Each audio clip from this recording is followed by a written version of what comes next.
കർത്താവിന്റെ പരിശുദ്ധമായ നാമം ഈ നല്ല പകലിൽ വാഴ്ത്തപ്പെടുമാറാകട്ടെ. ചാനലിലൂടെ കടന്നു വരുന്ന ജീവിതാനുഭവങ്ങൾ കേൾവിക്കാർക്ക് അനുഗ്രഹമാകുന്നതിൽ ഞങ്ങൾക്ക് തികഞ്ഞ സന്തോഷമുണ്ട്. കർത്താവിനെ ഞങ്ങൾ മഹത്വപ്പെടുത്തുകയും ദൈവത്തെ സ്തുതിക്കുകയും ചെയ്യുന്നു.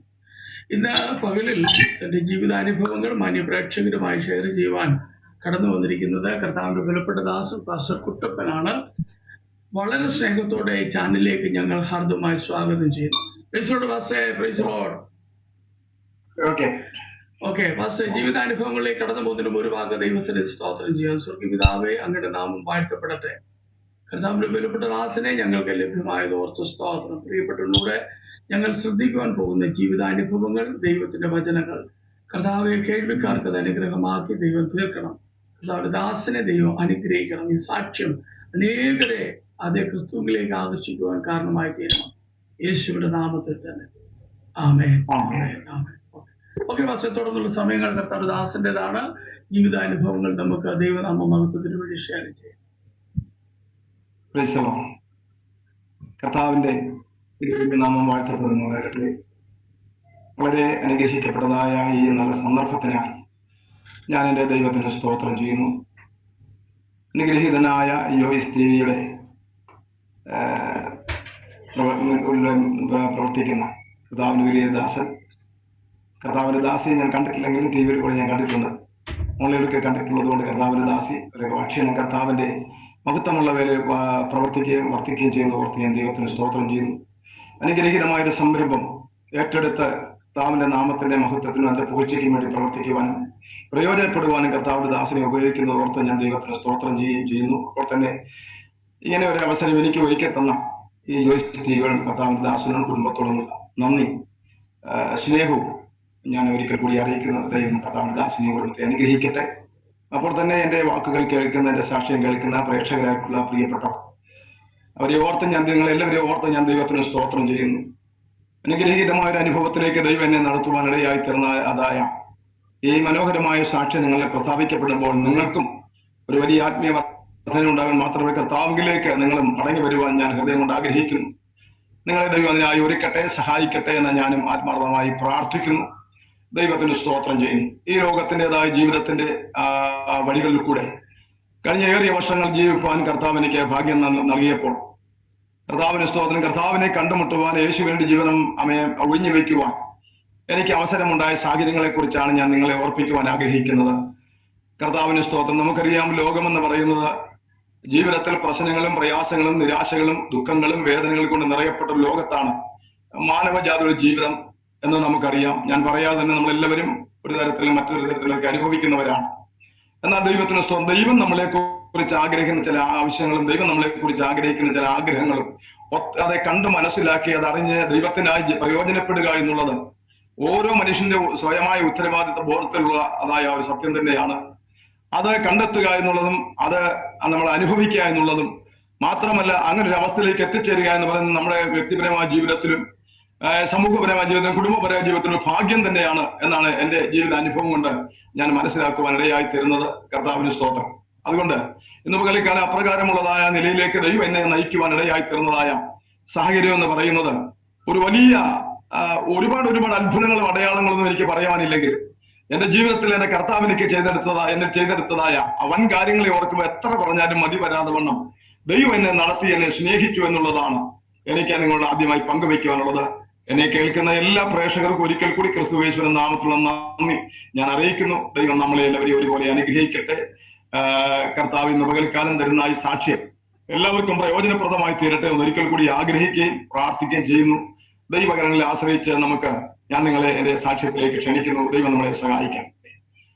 ഞാൻ സൂചിപ്പിച്ചതുപോലെ ഞാനൊരു ഹിന്ദു ഫാമിലി കുടുംബത്തിൽ ജനിച്ച് വളർത്തപ്പെട്ട ഒരു വ്യക്തിയായിരുന്നു. കർത്താവിന് സ്തോത്രം. ദൈവം എന്തെന്നോ ദൈവത്തിന്റെ പ്രവർത്തികൾ എന്തെന്നോ ഒന്നും അറിയാതെ എന്നാലും അമിത ഭക്തനായി ജീവിച്ച ഒരു മനുഷ്യനും കൂടെയായി. എന്ന് പറഞ്ഞാൽ ഈ ലോകത്തിന്റെ ദൈവങ്ങളിലും വിശ്വാസത്തിലും ഒക്കെ ഞാൻ നീങ്ങി. ഹൈന്ദവ വിശ്വാസം എന്ന് പറയുന്നത് നമ്മളെ സംബന്ധിച്ചിടത്തോളം നമുക്കറിയാം, എന്നെ കേൾക്കുന്നവർക്കറിയാം. ഞാൻ അനുഭവിച്ചതായ അനുഭവത്തിലുള്ള ബന്ധം പറയട്ടെ. 33 കോടി ദൈവങ്ങൾ, 1100 അസുരഗണങ്ങൾ, 1001 ബലിഗുണ ദേവതകളും 101 മന്ത്രമൂർത്തികളും ഭൂതങ്ങളും പ്രേതങ്ങളും കാട്ടുപിശാചിക്കന്മാരൊക്കെ ഞങ്ങളുടെ ആരാധ്യ വസ്തുവാണ്. അങ്ങനെ ആരാധിച്ചിരുന്ന ഒരു കാലഘട്ടത്തിൽ ഒരു അനുഭവത്തിൽ നിന്നും യഥാർത്ഥമായ സത്യദൈവം ആരാണെന്നൊക്കെ മനസ്സിലാക്കുവാൻ കണ്ടെത്തുവാൻ എനിക്കൊരുക്കിയ ഭാഗ്യകരമായ അനുഭവം എന്ന് പറയുന്നത് ഒരു വലിയ വിഷമസന്ധിയുടെ അനുഭവത്തിൽ കൂടെയാണ്. ദൈവത്തിന് സ്തോത്രം. നമുക്കെല്ലാവർക്കും ഒരു വിശ്വാസമുണ്ട്, മനുഷ്യനെല്ലാവരും വിശ്വാസമുണ്ട്, അല്ലെങ്കിൽ നമുക്കെല്ലാവർക്കും അറിയാം ദൈവം ഉണ്ട് എന്നുള്ളത് അറിയാം. ദൈവം ആരാണെന്നോ, ദൈവത്തിന്റെ സ്വഭാവം എന്തെന്നോ, ദൈവം എവിടെയാണെന്നോ, ദൈവം എങ്ങനെയാണെന്നോ, ദൈവവും മനുഷ്യനുമായുള്ള ബന്ധം എന്താണെന്നോ, ദൈവം മനുഷ്യനും ക്രിസ്തുവുമായുള്ള ബന്ധം എന്താണെന്നോ ഒന്നും പലപ്പോഴും മനുഷ്യന് അറിയില്ല എന്നുള്ളതാണ് ഒരു സത്യം. എന്നാൽ അങ്ങനെയുള്ളതായ അനുഭവത്തിൽ നിന്നും യേശു ആരാണെന്നോ, യേശുവിന്റെ പ്രവൃത്തികൾ എന്താണെന്നോ, കർത്താവും മനുഷ്യനുമായുള്ള ബന്ധം എന്താണെന്നോ ഒന്നും തിരിച്ചറിയാൻ കഴിയാതിരുന്ന ഒരു കാലഘട്ടം, വളരെ ഇരുളടഞ്ഞതായ ഒരു ജീവിത അനുഭവം, എല്ലാവരും തള്ളപ്പെട്ടതായ അനുഭവം എന്റെ ജീവിതത്തിൽ എനിക്ക് അനുഭവിച്ചറിയുവാനിടയായിത്തീർന്നു. ഒരുപാട് കൂട്ടുകെട്ടുകൾ എനിക്കുണ്ടായിരുന്ന ഒരു കാലഘട്ടമുണ്ട്. കർത്താവിന് സ്തോത്രം. യേശുവിനെ അറിയുന്നതിന് മുൻപായി ഇഷ്ടംപോലെ കൂട്ടുകാർ, നല്ല നല്ല കുടുംബങ്ങളിലെ ഒരുപാട് ചെറുപ്പക്കാർ എനിക്ക് കൂട്ടുകാരായി എന്നോട് കൂടെ സഹോദരത്വം തമ്മിൽ കൂട്ടുകൂടി നടന്ന ഒരുപാട്. ഞങ്ങളെ ആ കാലഘട്ടങ്ങൾ എന്നൊക്കെ പറഞ്ഞാൽ ഒരുപക്ഷെ ഇതിൽ കൂടെ പറയുന്നത് ശരിയാണെന്ന് എനിക്കറിയാം. എന്ന് പറഞ്ഞാൽ അതൊരു വില കുറഞ്ഞ വാക്കായി പോകുന്ന എനിക്ക് തോന്നിയറിയല്ല, എങ്കിലും അനുഭവിച്ചതായിട്ട് പറയാതിരിക്കാൻ കഴിയില്ലല്ലോ. ദൈവത്തിന് ഞാൻ അമ്പലങ്ങളുടെ വരാന്തകളിൽ കിടന്നുറങ്ങിയ ദിവസങ്ങൾ, ഇഷ്ടം പോലെ കൂട്ടുകാരുമായി അമ്പലങ്ങളുടെ വരാന്തകളിൽ ഒരു മണ്ഡലമാസ വ്രതകാലമൊക്കെ ആയിക്കഴിഞ്ഞാൽ ഈ 41 ദിവസം വീട്ടിൽ വരാറില്ല. 41 ദിവസം അമ്പലങ്ങളത്തിൽ കിടന്നുറങ്ങും. അമ്പലപ്പുറമ്പിലെ കപ്പ പറിച്ച് ആ അമ്പലപ്പുറമ്പിലെ കാന്താരി മേടിച്ച് ഞങ്ങള് പറിച്ച് അത് പൊട്ടിച്ച് രാത്രിയുടെ യാമങ്ങളിൽ രാത്രി എല്ലാവരും കടന്നു പോയിക്കഴിഞ്ഞ അമ്പലത്തിലെ കപ്പ കട്ട പറിക്കുന്നു എന്ന് പറഞ്ഞാൽ അത് വേറെ ആർക്കും നട്ടതാ. അത് ഞങ്ങള് കൂട്ടുകാരെല്ലാം കൂടി കട്ട് പറിച്ച് അതിന് തിന്നിട്ട് തന്നെ അത് വെന്ത് പുഴുകി തിന്ന് അവിടെ കിടന്നുറങ്ങുമ്പോൾ തന്നെ പല ദിവസങ്ങളും ചില ദിവസങ്ങൾ എല്ലാ ദിവസങ്ങളിലും പല ദിവസങ്ങളും ചില ദിവസങ്ങളിലൊക്കെ അടുത്തുള്ള പനയുടെ മണ്ടയിൽ കയറി കള്ളെടുത്തുകൊണ്ട് താഴെ കൊണ്ടുവന്ന് അത് അമ്പലത്തിന്റെ മുറ്റത്ത് പരിസരത്ത് കൊണ്ടുവച്ച് കുടിച്ച് അത് കഴിച്ച് അവിടെ കിടന്ന് ഒരു വലിയ സന്തോഷം ആഘോഷമായിട്ടൊക്കെ തോന്നിയ ഒരു സമയമാണ് ആ കാലഘട്ടം എന്ന് പറയുന്നത്. അത് വലിയ സന്തോഷമാണെന്ന് ഏതോ മിടുക്കന്മാരാണെന്നുള്ള ചിന്തകളൊക്കെ ഞങ്ങളെ ഭരിച്ചിരുന്ന ഒരു കാലഘട്ടം ഉണ്ടായിരുന്നു. എന്നെ കേൾക്കുന്ന പ്രിയപ്പെട്ടവരെ, നമ്മുടെ ജീവിതത്തിൽ വരുന്നതായ സന്തോഷങ്ങളും സമാധാനങ്ങളും ഒക്കെ ഈ ലോകത്ത് നമുക്ക് ലഭിക്കുമ്പോൾ അതിനെല്ലാം പരിമിതികൾ ഉണ്ടായിരിക്കും. മാത്രമല്ല അത് നമ്മൾ ചെയ്യുമ്പോൾ അതിന് പിന്നെ നമുക്ക് തന്നെ അറിയാം നമ്മൾ ചെയ്യുന്നത് ശരിയല്ലെന്ന് നമുക്കറിയാം. അത് മാനുഷികമായ നിലകളിൽ നമ്മുടെ ഉള്ളിൽ മനസ്സിലാക്കപ്പെടുന്ന ഒരു സത്യം തന്നെയാണ്. നമ്മൾ ചെയ്യുന്ന കാര്യങ്ങൾ ശരിയല്ലെങ്കിൽ ശരിയല്ലെന്ന് നമുക്ക് എല്ലാവർക്കും അറിയാമെങ്കിലും പലപ്പോഴും നമ്മളിരിക്കുന്ന വിശ്വാസങ്ങളും നമ്മുടെ നിലപാടുകളും നമ്മുടെ സാഹചര്യങ്ങളൊക്കെ പലപ്പോഴും നമുക്കത് തിരിച്ചറിയാൻ കഴിയുന്നില്ല എന്നുള്ളതായ ഒരു സത്യം തന്നെ, ഒരു സത്യമുണ്ട് എന്നുള്ളതാണ് എന്റെ ജീവിത അനുഭവത്തിന് മനസ്സിലാക്കി. ഞാനന്ന് ചെയ്യുമ്പോഴും ഞാൻ പറഞ്ഞല്ലോ, സന്ധ്യാവേളയിൽ സന്ധ്യക്ക് തുടങ്ങുക ആത്മീയ ഗാനങ്ങളുടെ വലിയ പ്രവാഹം. ഞങ്ങളൊക്കെ വലിയ പാട്ടുകാരായിരുന്നു ഒരു കാലത്ത്. ഞാനും എന്റെ സഹോദരനും ഒക്കെ നന്നായിട്ട് പാടുമായിരുന്നു. അതുകൊണ്ട് തന്നെ അമ്പലങ്ങളിലെ ഭജനകളിലും ഒക്കെ ഞങ്ങൾ നല്ല ഒന്നാന്തര ഭക്തിഗാനങ്ങൾ പാടുമ്പോൾ ഞങ്ങളെ പാട്ട് കേൾക്കാൻ തന്നെ ഒരുപാട് പേര് വന്നു കൂടുമായിരുന്നു. അപ്പോൾ തന്നെ ഞങ്ങൾ അമ്പലത്തിലെ ചില അറിയപ്പെടുന്ന ആളുകളായി മാറുവാനിടയായി ക്ഷേത്രങ്ങളിലെ. അങ്ങനെ പല സ്ഥലങ്ങളിൽ പാടും. അവിടെ ഞങ്ങളുടെ അമ്പലങ്ങളിൽ ക്ഷേത്രങ്ങളിൽ പാടുന്ന കൂടാതെ മറ്റു സ്ഥലങ്ങളിലൊക്കെ കൊണ്ടുപോയി ഞങ്ങളെ കൊണ്ട് പാടിക്കുകയും ആൾക്കാർ കൂടി വന്ന് കാണുകയൊക്കെ ചെയ്യുമ്പോൾ ഞങ്ങൾക്ക് ഏതോ വലിയ കാര്യം സാധിച്ചതുപോലെയൊക്കെ അന്ന് തോന്നിയിട്ടുണ്ടെങ്കിലും ആ കാലഘട്ടങ്ങളിൽ ആ നിലവാരത്തിൽ അതൊക്കെ നല്ലതാണെന്ന് തോന്നിയെങ്കിലും ദൈവത്തിന് അതിന്റെയൊക്കെ അവസാന പരിമിതി, അതിന്റെയൊക്കെ പരിണിത ഫലം എന്ന് പറയുന്നത് വലിയ നിരാശയും വലിയ ദുഃഖങ്ങളും വലിയ പ്രതികൂലങ്ങളെ കൊണ്ട ഒരു കാലഘട്ടമായത്. കാരണം ഒന്ന്, ഞങ്ങളുടെ ഭവനങ്ങളിൽ സന്തോഷമില്ല. അതിന്റെ കാരണം എന്തെന്ന് ചോദിച്ചാൽ ഞങ്ങൾ ഈ 40 ദിവസം വീട് വിട്ടു ഭാര്യയും കുഞ്ഞുങ്ങളും തന്നെയാണ് വീട്ടിൽ. അവർക്ക് രാത്രിയുടെ യാമങ്ങളിലൊക്കെ എന്തെങ്കിലും ആവശ്യമുള്ള അവരെ പരിചരിക്കാനുള്ള യാതൊരു സംവിധാനങ്ങളുമില്ല. ശോചനീയമായ വളരെ ഒതുങ്ങിക്കൂടിയ ഇടുങ്ങിയ അവസ്ഥകളുടെ കുടുംബജീവിതങ്ങളൊക്കെ ആയിരുന്നു ഞങ്ങൾ. ഇതൊക്കെ സ്വന്തമായി ഭവനമില്ല, മറ്റു ഭവനങ്ങളൊക്കെ പാർക്കുന്ന ഒരു അവസ്ഥ. എന്നാൽ ഞാൻ അതിലേക്കൊക്കെ ഞാൻ പിന്നീട് വരാം. അപ്പോൾ ഞങ്ങൾ അങ്ങനെ ഒരു സ്വസ്ഥമായ സന്തോഷമായ ഒരു അനുഭവം ഇല്ലാതിരുന്നൊരു കാലത്ത് ഇങ്ങനെയുള്ള കൂട്ടുകെട്ടിലൊക്കെ ആശ്വാസം കണ്ടി സ്വന്തം ശരീരത്തിന്റെ സുഖത്തിനും സ്വന്തമായ മനസ്സിന്റെ ആശ്വാസത്തിനും ഒക്കെ കൂട്ടുകൂടി കമ്പനി കൂടി പലതും ചെറുതുമൊക്കെ ചെയ്ത് ഇങ്ങനെ പോകുന്ന കാലഘട്ടങ്ങളിൽ ദൈവത്തിന് പെട്ടെന്ന് എന്നെ ഒരു രോഗം കടന്നു പിടിക്കുവാനിടയായി. ദൈവത്തിന് സ്തോത്രം. ആ മാരകമായ രോഗം എന്ന് പറയുന്നത് എന്റെ ഹൃദയത്തിന്റെ 2 വാൽവുകൾക്ക് കംപ്ലൈന്റ് ഉണ്ടാകുകയാണ്. ദൈവത്തിന് സ്തോത്രം. അന്ന് ഞാനൊരു ടാപ്പിംഗ് തൊഴിലാളിയാണ്. എന്റെ അന്നത്തെ ഒരു ജോലി എന്ന് പറയുന്നത്.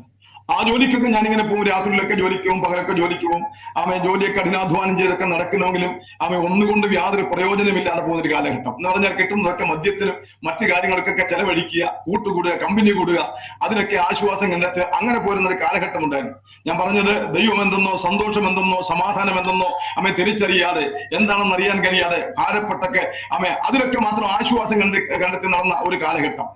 മനുഷ്യന്റെ ജീവിതത്തിൽ മനുഷ്യന് വീറ്റോ പവർ ഉണ്ടെന്നുള്ളത് ഉണ്ട് എന്നുള്ളത് നമുക്കറിയാം. കർത്താവിന്റെ സ്തോത്രം. എന്നാൽ അതിനൊക്കെ അടിയറ വെച്ചിട്ട് ഈ ലോകത്തിന്റെ സന്തോഷത്തിലും സമാധാനത്തിലും ഒക്കെ, ഈ ലോകത്തെ സുഖത്തിലൊക്കെ ഓടി നടന്നൊരു കാലഘട്ടത്തിൽ ദൈവത്തെ കുറിച്ചുള്ള തിരിച്ചറിവ് ഞങ്ങൾക്ക്. പക്ഷെ ഞങ്ങൾ ഇന്ന് ദൈവത്തെ പാടി സ്തുതിക്കും.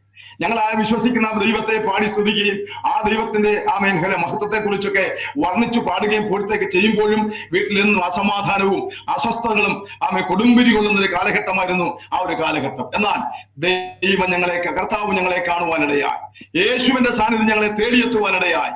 ഞങ്ങൾ അങ്ങോട്ട് ചെന്നതല്ല, കർത്താവ് ഞങ്ങൾ ഇങ്ങോട്ട് തേടിയെത്തിയതാണ്. കർത്താവിന്റെ വചനം നിങ്ങൾ എന്നെ തേടി വന്നതല്ല, ഞാൻ നിങ്ങളെ തേടി വന്നു എന്നാണ് തിരുവെഴുത്ത് നമ്മളെ ദൈവവചനം നമ്മളെ പഠിപ്പിക്കുന്നത്. കർത്താവിന് അതൊക്കെ പിന്നീടാണ് നമുക്ക് മനസ്സിലാകുന്നത്. അങ്ങനെ പോകുമളവിൽ ക്രിസ്ത്യാനിറ്റി എന്താണെന്നോ, യേശു എന്താണെന്നോ, തിരുവചനം എന്താണെന്നോ, ബൈബിൾ എന്താണെന്നോ ഒന്നും തിരിച്ചറിയാത്തൊരു കാലഘട്ടം. കർത്താവിന് അതൊക്കെ അന്ന് പറഞ്ഞപ്പോഴും തലയ്ക്കുള്ളിൽ കയറാത്തൊരു കാലഘട്ടം. അങ്ങനെ ഓടുന്ന അവസരത്തിൽ ദൈവത്തിന് മനസ്സിലായി, എവിടെ തുടർന്നത് ദൈവത്തിന് മനസ്സിലായി. ദൈവത്തിന് സ്തോത്രം. ഞാൻ വളരെ സന്തോഷത്തോടല്ല, വളരെ വേദനയോടെ ഞാൻ പറയുക, ഒരു മനുഷ്യനെ കുറിച്ച് ദൈവം കണ്ടാൽ, ഒരു കുടുംബത്തെ ദൈവം കണ്ടാൽ, ഒരു ദേശത്തെ കണ്ടാൽ, ദൈവത്തിന്റെ ഹിതപ്രകാരം വരുന്നില്ല എന്ന് തോന്നിയാൽ എവിടെ തുടരണം ദൈവത്തിനറിയാം. ദൈവം അവിടെ തൊടും. സ്തോത്രം. അങ്ങനെ തമ്പുരാനെ യേശുപ്പച്ചനെ തൊടുവാനിടയായി, കർത്താവിനെ സന്ദർശിക്കുവാനിടയായി. നല്ല ക്രിസ്തീയ പാട്ടുകളൊന്നും ഞങ്ങൾ പാടാറില്ല. അതിലൊന്നും ഞങ്ങൾ ക്രിസ്തീയ പാട്ട് കേൾക്കുമ്പോൾ ഞങ്ങൾക്ക് ഒരു അരോചകം പോലെ എനിക്ക് തോന്നിയിട്ട കാലഘട്ടങ്ങളുണ്ട്. ദൈവത്തിന് അങ്ങനെയായിരുന്നു എന്റെ ഒരു അനുഭവം. ദൈവത്തിന് ഞാൻ പറഞ്ഞത് അങ്ങനെ ഞങ്ങൾ വിശ്വാസത്തിന് അപ്പുറത്ത് എന്ത് പറഞ്ഞാലും അതൊന്നും അംഗീകരിക്കാൻ കഴിയാത്ത ഒരു അനുഭവത്തിലൂടെ കടന്നു പോകുന്ന സമയത്ത് ഞാൻ പറയട്ടെ, എന്റെ ശരീരത്തിന്മേൽ ഒരു വലിയ മാരകമായ രോഗം, എന്റെ ഹൃദയത്തിന്റെ 2 വാൽവുകൾക്ക് ഒരു കംപ്ലൈന്റ് ഉണ്ടായി. ദൈവത്തിന് സ്തോത്രം. ആദ്യ കാലഘട്ടങ്ങളിലൊക്കെ അതിനെ ഒത്തിരി ചികിത്സിക്കുവാനിടയാ. അവസാനം മെഡിക്കൽ കോളേജ് ചെല്ലുമ്പോൾ അദ്ദേഹം അവിടെ മെഡിക്കൽ കോളേജ് അവിടുത്തെ എന്നെ ചികിത്സിക്കുന്ന ഡോക്ടർ പറഞ്ഞത് അന്ന് നമുക്ക് ഏറ്റവും നല്ല ചികിത്സാ സംവിധാനം തിരുവനന്തപുരത്ത് മാത്രമാണ്. തിരുവനന്തപുരത്ത് ശ്രീചിത്ര ഹോസ്പിറ്റലാണ് അന്നത്തെ ഏറ്റവും നല്ലൊരു ചികിത്സാ സംവിധാനം. പെട്ടെന്ന് നമുക്ക് എന്തെങ്കിലും ഒരു ആശ്വാസം കണ്ടെത്താൻ കഴിയും. അവിടേക്ക് പോകണമെന്ന് പറഞ്ഞ് എന്നെ അങ്ങനെ അദ്ദേഹം എഴുതി തയ്യാറാക്കി എന്നെ അങ്ങോട്ട് വിടാൻ ശ്രമിച്ചു. ദൈവത്തിന് സ്തോത്രം. അപ്പോൾ എന്റെ ഒരു അവസ്ഥ എന്ന് പറയുന്നത്, സാമ്പത്തികമായി ഞങ്ങൾ വളരെ സൂക്ഷിച്ച, വളരെ ക്ഷീണം അനുഭവിക്കുന്ന ഒരു കുടുംബമാണ് ഞങ്ങളുടെ കുടുംബം. സാമ്പത്തികമായി ഒരു സഹായമില്ല, ജോലി ചെയ്യുന്നതുകൊണ്ട് മാത്രം കഴിഞ്ഞു കൂടുന്ന ഒരു അവസ്ഥ. ഞാനും എനിക്ക് ഭാര്യയും എനിക്ക് മൂന്ന് കുട്ടികളുമാണെന്നുള്ളത്. എന്റെ ഇളയ കുട്ടിക്ക് അന്ന് 1 വയസ്സ് പ്രായം മാത്രമേ ഉള്ളൂ. അപ്പോൾ വളരെ ബുദ്ധിമുട്ട് അനുഭവിക്കുന്ന ഒരു കാലഘട്ടം. സാമ്പത്തികമായി വരുന്ന വരുമാനം കൊണ്ട് ജീവിക്കാൻ കഴിയില്ല. അച്ഛനുണ്ട്, അമ്മയുണ്ട്, സഹോദരങ്ങൾക്ക്, അവരൊക്കെ എല്ലാവരും ഉണ്ട്. ഞാൻ അതുകൊണ്ടൊന്ന് പറയുന്നിടയ്ക്ക് എനിക്ക് അമ്മയും അച്ഛനും ഒന്നുണ്ടായിരുന്നു. ഞങ്ങൾ 8 മക്കളാണ്. 8 മക്കളിൽ 5 ആണും ഞങ്ങൾ 3 പെൺകുട്ടികളുമാണ്. എന്റെ 3 പെങ്ങന്മാരെ വിവാഹം കഴിച്ച് അവർ ഓരോ സ്ഥലങ്ങളിൽ പാർക്കുന്നു. ബാക്കി 4 സഹോദരന്മാർ, 5 സഹോദരന്മാർ, ഞങ്ങൾ എനിക്ക് ബാക്കി 4 സഹോദരന്മാരുണ്ട്. അതിലൊരു സഹോദരൻ, ഞങ്ങൾ ട്വിൻസ് ആയതുകൊണ്ട് അദ്ദേഹം എന്നോട് കൂടെ ഇപ്പോൾ ഒരു കർത്താവിന്റെ വേലയിലായിരിക്കുന്നു. അദ്ദേഹം ഞാൻ രക്ഷിക്കപ്പെട്ട ശേഷം അദ്ദേഹം രക്ഷിക്കപ്പെട്ടു, വിശ്വാസത്തിലേക്ക് വന്നു. ഞാൻ ചെന്ന് അദ്ദേഹത്തോട് പറഞ്ഞപ്പോൾ സ്നേഹബുദ്ധിയെ കേട്ട് യേശുവിനെ അറിയാനിടയായി. അത് വളരെ വിശ്വാസത്തോടെ അനുസരിച്ച് കർത്താവിന് വേണ്ടി നിൽക്കുവാൻ എന്റെ വാത്സല്യ സഹോദരനെ ഒരുക്കി. ഞങ്ങൾ 2 പേരും ഇപ്പോൾ കർത്താവിന്റെ വേലയിലാണ്. മറ്റു 3 സഹോദരൻ മറ്റു സ്ഥലങ്ങളെ പാർക്കുന്നു. അവരൊക്കെ അവരുടെ കുടുംബജീവിതം നയിച്ച് അവരെ പാർത്തുകൊണ്ടിരിക്കാൻ ആണെങ്കിലും ഞങ്ങൾക്ക് ആർക്കും സാമ്പത്തിക വലിയ അഭിവൃദ്ധി ഒന്നും ഉണ്ടായിരുന്ന ഒരു കാലഘട്ടം ആയിരുന്നില്ല അന്ന്. ഇന്ന് സാമ്പത്തികമായിട്ട് ഒരു അഭിവൃദ്ധി ഒന്നും ഇല്ലെങ്കിലും ഒന്നിനും കുറവില്ലാതെ കർത്താവ് ഞങ്ങളെ അത്ഭുതകരമായി നടത്തുമെന്നുള്ളതാണ്. ഞങ്ങൾക്ക് സാമ്പത്തിക ഒരു ബാങ്ക് ബാലൻസോ വലിയ സൗകര്യങ്ങളോ ഒന്നും ഇല്ലെങ്കിലും ഞങ്ങൾക്ക് തന്നിരിക്കുന്ന സൗകര്യം അത് അധികമായിട്ട് ഞങ്ങൾ മനസ്സിലാക്കുക. വലിയ സന്തോഷത്തോടെ ദൈവം ഞങ്ങളെ നടത്തുന്നു. ഹൃദയത്തിൽ തന്നിരിക്കുന്ന മാനസികമായ വലിയ സമാധാനം, ഞങ്ങളുടെ കുടുംബത്തിൽ തന്നിരിക്കുന്ന സന്തോഷം, ഞങ്ങളുടെ കുഞ്ഞുങ്ങളിൽ തന്നിരിക്കുന്ന ഐശ്വര്യകരമായിരിക്കുന്ന ആശ്വാസത്തിന്റെ അനുഭവങ്ങളൊക്കെ ഞങ്ങളുടെ ജീവിതത്തിൽ കർത്താവ് ഞങ്ങൾക്ക് തന്നതാണ്. അത് ലഭിച്ച നാൾ മുതലാണ് ഞങ്ങൾ ഒരു മനുഷ്യനായി മാറിയത് എന്ന് പറയാതിരിക്കാൻ തരമില്ല. സംസാരിക്കാൻ അറിയില്ല, വിദ്യാഭ്യാസമില്ല. ആരെങ്കിലുമൊക്കെ ഞങ്ങൾ സംസാരിക്കുന്ന സംബോധന എന്ന് പറയുന്നത് വളരെ ചീത്ത വർത്താനം കൂട്ടി പറയുന്ന, അസഭ്യമായ വാക്കുകൾ കൂട്ടി പറയുന്ന അത് അഭിമാനമായി കണ്ടിരുന്ന ഒരു കാലഘട്ടം. അതിൽ നിന്നെല്ലാം മാറ്റി ദൈവം എന്നെ തെരഞ്ഞെടുക്കുവാനിടയായി. ആ തെരഞ്ഞെടുപ്പിന്റെ കാരണം എന്ന് പറയുന്നത് ഹല്ലേലൂയ, ഞാൻ പറഞ്ഞല്ലോ, ഹൃദയത്തിന്റെ 2 വാൽവുകൾക്ക് തകരാറായി.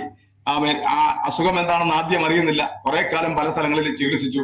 അതിനുശേഷം അതുകൊണ്ട് പറ്റുന്നില്ലെന്ന് കണ്ടപ്പോൾ നേരെ കോട്ടയം മെഡിക്കൽ കോളേജിലേക്ക് എന്നെ അയക്കുവാൻ അവിടുത്തെ എന്നെ പരിശോധിച്ച് അന്ന് ശുശ്രൂഷിച്ച ഡോക്ടർമാർ എനിക്ക് നിർദ്ദേശം നൽകി. അങ്ങനെ മെഡിക്കൽ കോളേജിൽ പോയി. മെഡിക്കൽ കോളേജിൽ 3-4 വർഷം അവിടെ ഇങ്ങനെ 2-3 വർഷം അങ്ങനെ ചികിത്സിക്കുമ്പോൾ ഇപ്പൊ കുറയും എന്നൊക്കെ പറഞ്ഞാൽ പോകുന്നത്. പക്ഷെ ഓരോ ദിവസം അസുഖം കൂടുന്നതല്ലാതെ കുറയുന്നില്ല. രാത്രിയുടെ യാമങ്ങളിൽ ഉറക്കമില്ല. എന്റെ കൂട്ടുകാരൊക്കെ ഉണ്ടായിരുന്നു കേട്ടോ. എനിക്ക് ഒരുപാട് കൂട്ടുകാരുടെ സഹോദരങ്ങളെ ഞാൻ നിങ്ങളെ ഓർപ്പിക്കട്ടെ. എല്ലാ കൂട്ടുകാരേക്ക് കിടപ്പായപ്പോൾ ആദ്യം ഒന്ന് വന്ന് ഒരു 100 രൂപ തന്നു. രണ്ടാം പ്രാവശ്യം വന്ന് ഒരു 50 രൂപ തന്നു. പിന്നെ ആരും എന്റെ അടുക്കലേക്ക് വന്നിട്ടില്ല. ഇഷ്ടംപോലെ കൂട്ടുകാർ, നല്ല നല്ല കുടുംബങ്ങളിലെ, സാമ്പത്തികമുള്ള കുടുംബങ്ങളിലെ ഒരുപാട് സ്നേഹിതന്മാരൊക്കെ നമ്മുടെ അവര് വന്ന അവരെ എന്നെ സഹായിച്ച് ഈ നിലവാരത്തില്ല. ഞാൻ അവരെ കുറ്റം പറയുന്നില്ല. കാരണം എന്താണെന്ന് വെച്ചാൽ ലോകത്തിന്റെ ഗതി അങ്ങനെയൊക്കെയാണ്. അതുകൊണ്ട് ഞാൻ പറയട്ടെ, നമ്മൾ ആരെല്ലാം ഉണ്ടെന്ന് പറഞ്ഞാലും, എത്ര വലിയ സ്നേഹിതന്മാരുണ്ടെന്ന് പറഞ്ഞാലും, തോളെ കയറ്റി നടക്കുന്നവരും നമ്മളെ ബുദ്ധി ഉപദേശിക്കുന്നവരും ഒക്കെ ഉണ്ടെന്ന് പറഞ്ഞാലും, ഈ ലോകത്തിന്റെ സന്തോഷവും സുഖവും ഒക്കെ ലഭിക്കപ്പെടുന്നത് ഒരു മൂലയിൽ മാറുന്ന സമയം വരെ മാത്രമായിരിക്കും. അതുവരെ നമുക്കെല്ലാം തരാൻ എല്ലാവരും ഉണ്ടായിരിക്കും. പക്ഷേ ക്ഷീണിതനാകുമ്പോൾ നമ്മളെ സഹായിക്കുന്ന അവസ്ഥ എന്ന് പറയുന്നത് അതിന് പരിമിതി ഉണ്ടായിരിക്കും എന്നുകൂടെ ഞാൻ നിങ്ങളെ ഓർപ്പിക്കാൻ. അതുകൊണ്ട് ഇന്ന് പകൽക്കാലം ഞാൻ നിങ്ങളെ ഓർപ്പിക്കുന്നത്, നമുക്ക് ഒരുപാട് സ്നേഹിതന്മാരുണ്ടാകും, ഒരുപാട് നമ്മളെ സ്നേഹിക്കുന്നവരുണ്ടാകാം, ഒരുപാട് നമ്മളെ സഹായിക്കുന്നവരുണ്ടാകാം. അതൊക്കെ നമ്മളിൽ നിന്നുള്ളതായ ഏതെങ്കിലും തരത്തിലുള്ള സഹായം ആഗ്രഹിച്ചിട്ട് മാത്രമായിരിക്കും എന്ന് നമ്മൾ ഓർത്തിരിക്കണം. നമ്മൾ ക്ഷീണിതരാകുമ്പോൾ എല്ലാവരും നമ്മളെ വിട്ടുപോകും. അന്ന് നമ്മളെ വിട്ടുപോകാത്ത ഒരാളുണ്ട്. അത് നമ്മളെ സൃഷ്ടിച്ച സർവശക്തനായ ദൈവത്തിന്റെ സാന്നിധ്യമാണ്. അവന് നമ്മളെ കുറിച്ച് ഉത്തരവാദിത്വമുണ്ട്. അവൻ നമ്മളെ കൈവിടാതെ കാത്തു സൂക്ഷിക്കും.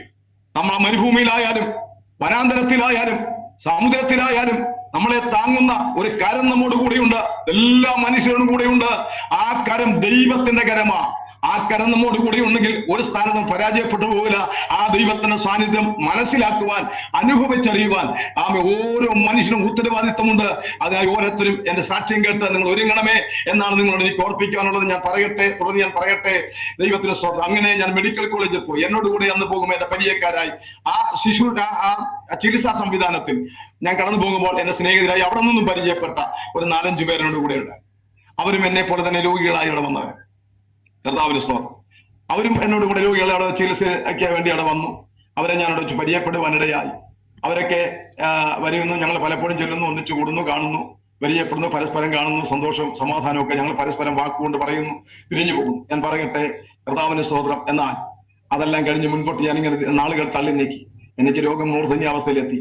ഞാൻ എന്റെ വീടിന്റെ ഉള്ളിൽ ഒരു കട്ടിലിന്മേൽ അവനെ ചുരുണ്ടുകൂടി കിടക്കുന്ന അനുഭവത്തിലായി. ഇനി എനിക്ക് തിരിച്ച് ഒരു ജീവിതം ഉണ്ടാകുമോ എന്ന് ഞാൻ ഒരിക്കലും പ്രതീക്ഷിച്ചില്ല. മരണം മാത്രമാണ് എന്റെ മുമ്പിലെന്ന് ഞാൻ മനസ്സിലാക്കി. ആരെയും ഭാരപ്പെടുത്തുവാനോ വേദനിപ്പിക്കുവാനോ ആരുടെ അരിക്കത്തുനിന്ന് ഈ പരാതികൾ പറയുവാനോ ഇടയായില്ല. കർത്താവിന് സ്തോത്രം. എങ്കിലും എന്നെക്കുറിച്ച് അറിയുന്നവരൊക്കെ മനസ്സിലാക്കുകയും സഹായിക്കാൻ കഴിയുന്നവരൊക്കെ, അന്നത്തെ സഹായം ഞാൻ പറഞ്ഞാൽ ഇങ്ങനെയുള്ള സഹായങ്ങൾ മാത്രമാണ്, ഞാൻ പറഞ്ഞ ഈയുള്ള സഹായങ്ങൾ മാത്രമാണ്. അങ്ങനെ വന്ന് എന്നെ കാണുകയൊക്കെ ചെയ്തെങ്കിലും ദൈവത്തിന് സ്തോത്രം. അങ്ങനെ ഇരിക്കുന്ന അവസരത്തിൽ ഒരിക്കൽ ഞാൻ എന്റെ ഭവനത്തിൽ ക്ഷീണിതനായി കിടക്കുന്ന അവസരത്തിൽ ജോലിക്കൊന്നും പോകാൻ കഴിയുന്നില്ല. വീട്ടിലെ കാര്യങ്ങളിൽ അവതാളത്തിലായി, എന്റെ ഭാര്യ വിഷമത്തിലായി, കുഞ്ഞുങ്ങൾ വിഷമത്തിലായി, അവർക്ക് പഠിക്കാനുള്ള ബുദ്ധിമുട്ടുകൾ, അവർക്ക് ഭക്ഷണമില്ല, ആഹാരമില്ല, വളരെ വളരെ വളരെ ക്ഷീണിച്ച അവസ്ഥയിൽ ഞാനും ഒരു എല്ലും തോലുമായ ഒരു അവസ്ഥയിൽ ഇനി മുൻപോട്ട് അങ്ങനെ പോകുന്നിടത്ത് ഞാനും ഭാരപ്പെട്ടു. വളരെ വേദനപ്പെട്ട് ആ അവസ്ഥകളൊക്കെ അനുഭവിക്കുന്ന ഒരാൾക്ക് മാത്രമേ അറിയാൻ കഴിയൂ. അത്രമാത്രം നിരാശയുടെ ഒരവസ്ഥയിലേക്ക്, മരണം മാത്രമല്ല മുൻപിൽ നോർത്ത് ഒരുപാട് കഷ്ടപ്പെട്ട് കഠിനാധ്വാനം ചെയ്ത് ഈ കൈകൊണ്ട് പണം മേടിച്ച ഞാന്, ജോലി ചെയ്ത് ജീവിച്ച ഞാന്, കർത്താവിന് സ്തോത്രം, ക്ഷീണിതനായെന്ന് ഓർക്കുമ്പോൾ ഉണ്ടാകുന്ന ആ വേദന എന്ന് പറയുന്നത് അസഹ്യമായ വേദന. എല്ലാവരും നമ്മളെ കൈവിടുമ്പോൾ നമുക്കുണ്ടാകുന്ന മാനസികമായ വ്യഥ എന്ന് പറയുന്നത് അതാരെയും പറഞ്ഞറിയിക്കാൻ കഴിയില്ല. അങ്ങനെ അവസ്ഥയിൽ എത്തിപ്പെട്ടപ്പോൾ എത്തിപ്പെട്ട് ഞാൻ ഒരു കിടക്കയിൽ കിടക്കുമ്പോൾ എന്റെ ഭവനത്തിലേക്ക് ആരോ പറഞ്ഞയക്കുന്നത് പോലെ ഒരു കർത്തൃദാസന്റെ ഭവനത്തിലേക്ക് കടന്നു. വെറും 17 വയസ്സ് മാത്രമുള്ള ഒരു കൊച്ചു പയ്യൻ. അങ്ങനെ പറഞ്ഞാൽ ശരിയാണെന്ന് എനിക്കറിയാം, അങ്ങനെ പറഞ്ഞാൽ ശരിയല്ലെന്ന് എനിക്കറിയാം. കർത്താവിന്റെ ദാസനാണ് മനസ്സിലാകാൻ വേണ്ടി ഞാൻ ഒരു കൊച്ചു കുട്ടിയെ, അദ്ദേഹം 17 വയസ്സെന്ന് പറഞ്ഞാൽ നമുക്കറിയാമല്ലോ. അദ്ദേഹം നല്ല ശുശ്രൂഷയുള്ളൊരു മനുഷ്യനായി, എന്നെക്കാളൊക്കെ ഒരുപാട് പ്രായക്കുറവാണ്. അദ്ദേഹം ഞാൻ എന്റെ വിശ്വാസം അനുസരിച്ച് എനിക്ക് ആ സുവിശേഷം എന്നൊക്കെ പറഞ്ഞ് കേട്ട് ഞാൻ കാഞ്ഞിരപ്പള്ളിയുടെ പ്രദേശമാണ് ഞങ്ങളുടെ ജീവിതം. അവിടെ കത്തോലിക്കലും ഹിന്ദുക്കളും മുസ്ലിങ്ങളെ കൊണ്ട് മാത്രം നിറയപ്പെട്ട ദേശമാണ്. ഒരു 30 വർഷത്തിനപ്പുറത്ത് അവിടെ സുവിശേഷം എന്ന് പറയുന്നത് കേൾക്കാൻ പോലും ഇല്ല. ആരും സുവിശേഷം പറയില്ല. സുവിശേഷം കത്തോലിക്കരെ സംബന്ധിച്ച് അവിടെ ഒട്ടും സുവിശേഷം പറയാറില്ല. പിന്നെ പോട്ടെ, സുവിശേഷം അവിടെ മറ്റ് ഏതെങ്കിലും വിശ്വാസികൾ അവിടെ ഉള്ളതായിട്ട് എനിക്ക് അന്നത്തെ കാലത്ത് അറിയില്ല, ഇല്ല, അവിടെ കണ്ടിട്ടില്ല. അതിനുശേഷം ഇപ്പൊ കുറെ സഭകളൊക്കെ അവിടെ വന്നിട്ടുള്ളതാണ്. അങ്ങനെ അവിടെ ഒരു സുവിശേഷം കേൾക്കാനോ ഈ കർത്താവിന്റെ സാക്ഷ്യങ്ങൾ കേൾക്കാനോ ദൈവമക്കളെ കാണാനോ വിശ്വാസികളൊന്നും ഇല്ലാത്തൊരു ഘട്ടം. അവിടെ എങ്ങും അടുത്ത സഭകൾ ആ കാലഘട്ടങ്ങളില്ല. പിന്നീട് ഞാൻ കുറെ കൂടെ വർഷങ്ങൾ കഴിഞ്ഞ ശേഷമാണ് അവിടെ സഭകളൊക്കെ ഉണ്ടാകുന്നത്. അങ്ങനെ ഒരു അവസരം സുവിശേഷം ഒന്നും ഒട്ടും അറിയില്ലാത്തൊരു കാലഘട്ടം. അവിടെ ആകെപ്പാടെ അറിയാവുന്ന ഒരു കാര്യം, നന്മ നിറഞ്ഞ മറിയുമെന്നൊരു പദം കേട്ടിട്ടുണ്ട്. അതല്ല നമുക്കൊന്നും അറിയാം. തെറ്റാണെന്നോ കുറ്റമാണെന്നോ ഞാൻ പറയുന്നില്ല, അതല്ല നമ്മുടെ വിഷയം. കർത്താവിന്റെ സ്തോത്രം, ഹല്ലേലൂയ. അപ്പൊ ഞാൻ പറഞ്ഞു വന്നത്, അങ്ങനെ ഈ സുവിശേഷത്തെ കുറിച്ച് ഒന്നും അറിയാത്തൊരു കാലത്ത് എന്റെ ഭവനത്തിലേക്ക് ഒരു കൊച്ചു പയ്യൻ വേദപുസ്തകവുമായി എന്റെ അടുത്ത് കടന്നു വന്ന് ആരോ പറഞ്ഞയച്ചത് അവിടെ ഒരു അച്ചായൻ സുഖമില്ല കിടപ്പുണ്ട്, അവിടെ പോയി പ്രാർത്ഥിക്കണം എന്ന് പറഞ്ഞാൽ അദ്ദേഹത്തെ ആരും പറഞ്ഞു വിട്ടെന്ന് എനിക്ക് തോന്നുന്നു. കർത്താവിന് എന്തായാലും അദ്ദേഹത്തിന്റെ വീട്ടിൽ കയറി വന്ന്, ഞാൻ ഒറ്റപ്പെട്ട ഒരു വീട്ടിലെ ഞാനൊരു കുഞ്ഞുങ്ങളുമായിട്ട് പാർക്കുന്ന ഒരു സമയം കർത്താവിന് അദ്ദേഹം വീട്ടിൽ വന്ന് കയറി തിന്നെ വന്നിരുന്നു. ഉടനെ അദ്ദേഹത്തെ എന്റെ ഭാര്യ എന്ന് സംസാരിച്ചു. അവൻ പറഞ്ഞു, അച്ഛനെ കാണാൻ വന്നാന്ന് പറഞ്ഞു. ഉടനെ അകത്ത് കയറി വന്നു. ഞാൻ ഒരു കട്ടിലേക്ക് കിടക്കുക. അദ്ദേഹം ഒന്നിന്റെ കട്ടിലെ തലക്കലിരുന്നു. ഇട്ട് കൊടുക്കാൻ കസേരയൊന്നും ഇല്ല. അന്നൊക്കെ അങ്ങനെയൊക്കെ തന്നെയാണ് സ്വാഭാവികമായിട്ടല്ല സാധാരണ വീടുകളിലൊക്കെ. എന്റെ കണ്ണിന് തലയ്ക്ക് വന്നിരുന്നു, എന്നോട് സംസാരിച്ചു, പരിചയപ്പെട്ടു. അതിനുശേഷം യേശുവിനെ കുറിച്ച് പറയാൻ തുടങ്ങി. എനിക്ക് അദ്ദേഹം അത് ആദ്യം പറഞ്ഞപ്പോൾ അത്ര ഉൾക്കൊള്ളാൻ പറ്റിയത്, മരണത്തോട് അടുത്ത് കിടക്കണം എന്ന് ഓർക്കണം. ആ സമയത്ത് പോലും അത് പറയുമ്പോൾ അപ്പം നോക്കിക്കൊണ്ട് നമ്മുടെ അവസ്ഥ അത് പറയുമ്പോൾ പോലും എനിക്ക് അത് അംഗീകരിക്കാൻ പറ്റുന്നില്ല. അപ്പോൾ ഞാൻ ചോദിക്കുന്ന മറുപടി ചോദ്യം എന്ന് പറയുന്നത്, മെഡിക്കൽ കോളേജുകളും മറ്റു ഹോസ്പിറ്റലുകളൊക്കെ ഇഷ്ടംപോലെ രോഗികളെ ഇവിടെ കിടപ്പുണ്ട്. സഹോദര, അപ്പൊ പാസ്റ്ററിനെ വിളിക്കാനൊന്നും അറിയത്തില്ല, ഉപദേശിനെ വിളിക്കാനൊന്നും അറിയത്തില്ല. അപ്പൊ ഞാൻ പറഞ്ഞു, സഹോദര, അങ്ങനെയാണെങ്കിൽ നിങ്ങളൊക്കെ പോരെ അവരെയൊക്കെ ഒന്ന് സൗഖ്യമാക്കാം. കർത്താവിന്റെ അപ്പൊ അദ്ദേഹം കർത്താവ് സൗഖ്യമാക്കുന്ന, കർത്താവിനോട് എന്നെ സൗഖ്യമാക്കുന്ന എന്റെ ഉപദേശം എന്നോട് പറയാൻ പറയും. അത് ഒരുപാട് സമയം ഇരുന്ന് 1.5-2 മണിക്കൂറോളം എന്റെ വീട്ടിൽ നിന്ന് എന്റെ കട്ടിലേക്ക് തലയ്ക്കൽ നിന്ന് അദ്ദേഹം എന്നോട് സുവിശേഷം ഇങ്ങനെ ശക്തമായി പറയാനായി. രക്ഷപ്പെടാൻ വേണ്ടി പല മറുപടികളൊക്കെ പറഞ്ഞ അവസാനം 2 മണിക്കൂർ കഴിഞ്ഞപ്പോൾ അദ്ദേഹം, അപ്പൊ ഞാൻ ഉറങ്ങിയിട്ട് വളരെ ദിവസങ്ങളല്ല, രാത്രിയുടെ അർദ്ധരാത്രിയിലും പകൽകാലങ്ങളിലൊക്കെ ഉറക്കമില്ല. രാത്രി ആയിക്കഴിഞ്ഞാൽ പേടിയാ, നേരം വെളുപ്പിക്കുമെന്നുള്ള പേടിയാ. സന്ധ്യ ആയിക്കഴിഞ്ഞാൽ ഭയങ്കര ഭയമാ. നേരം വെളുക്കുന്ന എങ്ങനെയാ, നേരം വെളുത്ത് കിട്ടിയാൽ രാത്രിയിലെ അസുഖം കൂടും. രാത്രിയാകുമ്പോൾ ശ്വാസതടസ്സങ്ങളും ഭയങ്കര ബുദ്ധിമുട്ടുകളും അസ്വസ്ഥകളും ഇങ്ങനെ വളരെ വലിഞ്ഞു മുറുക്കുന്ന ഒരു അവസ്ഥകളൊക്കെ ഉണ്ടാകും. അപ്പോൾ സന്ധ്യയാകുന്ന പേടിച്ച് കിടക്കുന്ന ഒരു അവസരത്തിൽ ദിവസങ്ങളായി ഇങ്ങനെ ഉറങ്ങാതെ കിടക്കുക. രാത്രി ഭക്ഷണം കഴിക്കാൻ പറ്റത്തില്ല, കൂടുതൽ ഭക്ഷണം കഴിക്കാൻ പറ്റത്തില്ല. എന്തോ ശകലം അല്പം വല്ലതും കഴിച്ചു കഴിഞ്ഞാൽ പിന്നെ വയറ് അതിനകത്ത് വലിയ കട്ടിയായിട്ട് കനമായിട്ട് കിടക്കുന്ന പോലെ ശ്വാസത്തിന് തടസ്സങ്ങളും ബുദ്ധിമുട്ടുകളൊക്കെ അങ്ങനെ. ഇത് പുറത്ത് ഞങ്ങൾ ആരും കൂടുതലായിട്ടൊന്നും അറിയിക്കാനും പോയിട്ടില്ല. അതൊക്കെ തന്നെ സഹിക്കുകയും ഞങ്ങളെ കുടുംബം കൊണ്ട് തന്നെ ഒരു കൂടുന്ന ഒരവസ്ഥയിൽ ഇങ്ങനെ നിൽക്കുമ്പോൾ ഈ സന്ദർഭം ഉണ്ടാകും. ലോകത്തിന്റെ തന്നെ ആശുപത്രിയിലൊക്കെ പോകുന്നത് അതൊക്കെ എല്ലാവർക്കും അറിയാം. എന്ന് ഞാൻ പറഞ്ഞത് വളരെ മൂർധന്യാവസ്ഥ. ഇപ്പൊ രാത്രി ആയിക്കഴിഞ്ഞാൽ സന്ധ്യ ആകുമ്പോൾ ഭയങ്കര പേടിയാ, സന്ധ്യ ആകരുതേ എന്നുള്ള പേടിയാ, ഭയമാ, ആകരുതെന്നുള്ള ചിന്തയാ. അപ്പൊ അങ്ങനെ ചിന്തിച്ച് കിടക്കുമ്പോൾ അർദ്ധരാത്രി 3, 4, 5, 8, 10, 11 ദിവസമായി ഉറക്കവും ഇല്ല, ആഹാരവും ഇല്ല. അങ്ങനെ വളരെ ക്ഷീണിച്ച അവസ്ഥയിൽ കിടക്കണം. ഇദ്ദേഹം എന്റെ വീട്ടിൽ വരുന്നു. അദ്ദേഹം എന്നോട് 2-2.5 മണിക്കൂർ സമയം, കുറഞ്ഞത് 2 മണിക്കൂർ സമയം അദ്ദേഹം സുവിശേഷത്തോളം ബന്ധത്തിൽ എന്നോട് ഇങ്ങനെ കർത്താവിനെ പരിചയപ്പെടുത്തുവാനിടയായി. കർത്താവ് അച്ഛനെ സൗഖ്യമാക്കും. അദ്ദേഹം പറയുന്ന ഒറ്റ ഉറച്ച വാക്കാ, കർത്താവ് അച്ഛനെ സൗഖ്യമാക്കും. ഞാനാ പറഞ്ഞ കർത്താവ് സൗഖ്യമാക്കുന്നു. കർത്താവിൽ വിശ്വസിക്കാമെന്ന് ചോദിച്ചെന്റെ മുഖത്തോട്ട് നോക്കി കൈ ചൂണ്ടിക്കൊണ്ട്, ഈ കർത്താവിൽ വിശ്വസിക്കാമോ, കർത്താവ് അച്ഛനെ സൗഖ്യമാക്കും, അച്ഛൻ നടന്നതിൽ കൂടെ ധൈര്യമായിട്ട് അച്ഛൻ നടക്കും എന്ന് പറഞ്ഞ് എന്നെ ആശ്വസിപ്പിക്കുകയും പ്രാർത്ഥിക്കും. ഞാനോർത്തിന് അതൊക്കെ അപ്പൊ ഞാനിതെല്ലാം പറഞ്ഞ് അദ്ദേഹം പോകണം. എന്റെ മനസ്സിലെന്താണ്, അദ്ദേഹം ഒരു ആശ്വാസ വാക്ക് പറഞ്ഞതാ എന്നോർത്ത് അദ്ദേഹം അങ്ങ് പോയി. ഞാൻ പ്രാർത്ഥിച്ച് അങ്ങ് പോയി.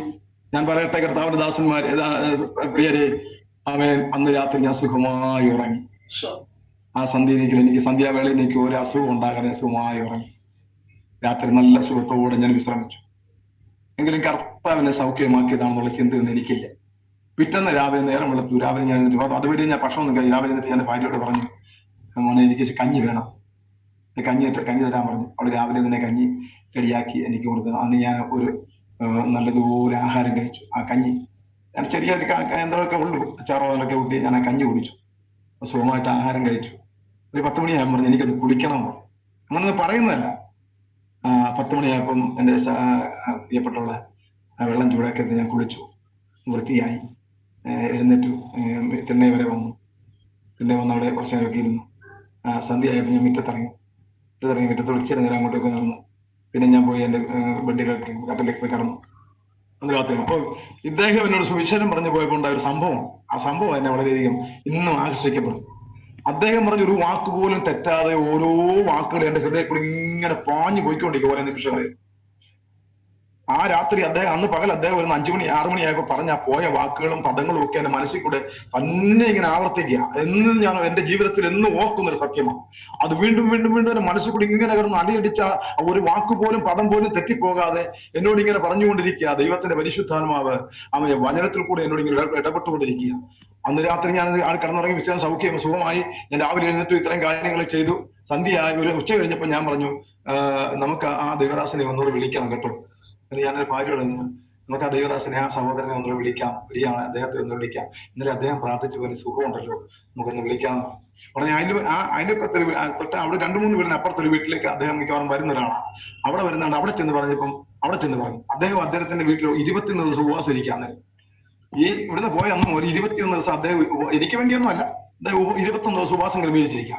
അപ്പൊ അദ്ദേഹം പറഞ്ഞു, ഞാൻ 21 ദിവസം ഉപവാസം ഇരിക്കുകയാണ്, അതുകൊണ്ട് എനിക്ക് അങ്ങോട്ട് വരാൻ ഇപ്പൊ ബുദ്ധിമുട്ടുണ്ട്. ഒരു കാര്യം ചെയ്യും, നിങ്ങൾ ഇങ്ങോട്ട് വരാൻ, അങ്ങോട്ട് ചെല്ലാൻ. അത് വലിയ ബുദ്ധിമുട്ടായി. അങ്ങോട്ട് എല്ലാം പറയുന്നത് കേട്ടപ്പോൾ ഒരു വലിയ ചടങ്ങ് പോലെ തോന്നി.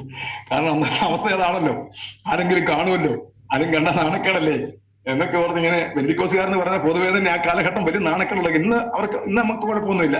കാലഘട്ടം നമ്മൾ ബന്ധുക്കോസുകാരന് കേൾക്കുന്നതിന് ഏതോ ഒരു കുറഞ്ഞ, വളരെ വില കുറഞ്ഞ ഒരു സംവിധാനമായിട്ടാണ് തോന്നിക്കൊണ്ടിരുന്നത്. അപ്പൊ പോകാൻ ഒരു ബുദ്ധിമുട്ട്. എങ്കിലും അന്ന് രാത്രി അന്ന് പോയില്ല. അന്ന് അടക്കം വീട്ടിൽ കിടന്നു, രാത്രി അവിടെ കിടന്നു, വലിയ കുഴപ്പമൊന്നും ഉണ്ടായില്ല.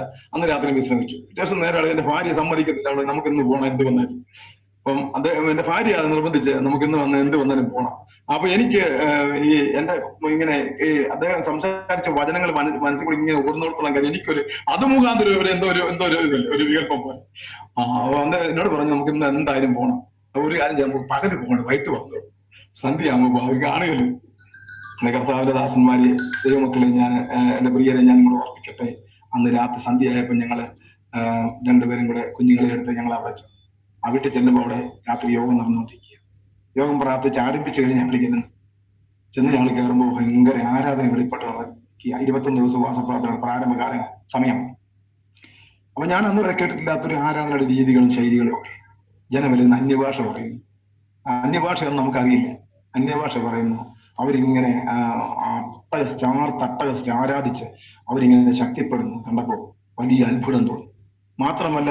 അത്ഭുതം തോന്നി മാത്രമല്ല, എനിക്കത് വലിയ ഒരു അവഹേളന പോലെയും തോന്നി ഇടയ്ക്ക്. ദൈവത്തിന് സ്തോത്രം. മാത്രമല്ല എനിക്കത് കണ്ടപ്പോൾ ചിരിയും വന്നു. ഇതെന്താണെന്നുള്ളൊരു ചിന്ത. അതുകൊണ്ടല്ല, അത് ചെറുതാണെന്ന് തോന്നിയിട്ടല്ല. അങ്ങനൊന്നും എനിക്ക് തോന്നിയില്ല. എന്തോ ഒരു ഇതായിട്ട് ഫോഷ്കായിട്ടൊന്നും എനിക്ക് തോന്നിയില്ല. അപ്പൊ അറിവില്ലല്ലോ.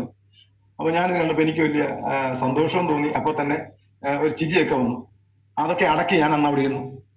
ചുരുക്കി പറഞ്ഞാൽ അത് കഴിഞ്ഞ ശേഷം അദ്ദേഹം ഈ ആരാധന എല്ലാം കഴിഞ്ഞതിന് ശേഷം ഈ കർത്താവിന്റെ ദാസൻ പ്രസംഗിക്കാൻ വേണ്ടിട്ട് അദ്ദേഹം ദൈവവചനം പ്രസംഗിക്കാം. എന്റെ അത്ഭുതം എന്ന് പറയട്ടെ, ഞാൻ എന്റെ ജീവിതത്തിന്റെ ആരംഭം എവിടെയായിരുന്നു, ഇതുവരെ വന്ന് എവിടെയായിരുന്നു, അതുവരെയുള്ള മുഴുവൻ കാര്യങ്ങൾ ആ പ്രസംഗത്തിൽ കൂടെ എനിക്ക് കിട്ടി. എന്നോട് സംസാരിക്കാനിടയാണ്. അന്ന് എന്റെ വിശ്വാസം, ഞാൻ ഇന്നിപ്പോഴും വിശ്വസിക്കുന്നതാണ്, അന്നത്തെ ആ ഒരു പ്രസംഗത്തിൽ അദ്ദേഹം വേറെ ആരോടും പ്രസംഗിച്ചിട്ടില്ല. അദ്ദേഹത്തിന്റെ പ്രസംഗം മുഴുവൻ എന്നോടായിരുന്നു ഞാൻ മനസ്സിലാക്കി.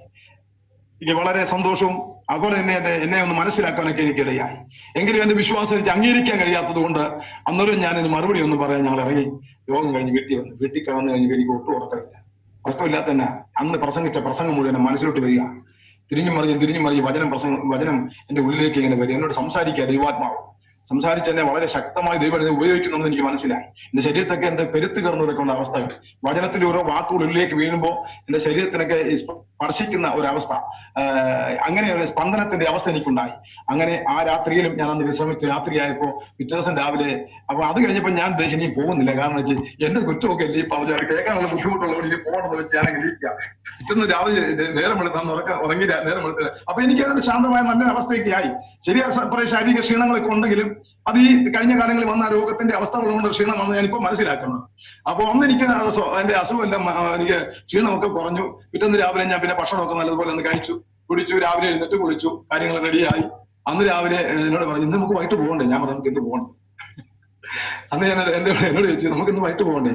അല്ല, എന്നോട് പറഞ്ഞു നമുക്ക് രാവിലെ അങ്ങ് പോയാലോ എന്ന് ചോദിച്ചു. ഞാൻ പറഞ്ഞു നമുക്ക് ഇന്ന് പോകണ്ട, ഇന്ന് പോയാലേ ശരിയാകില്ല, നമുക്ക് പോകണമെന്ന്.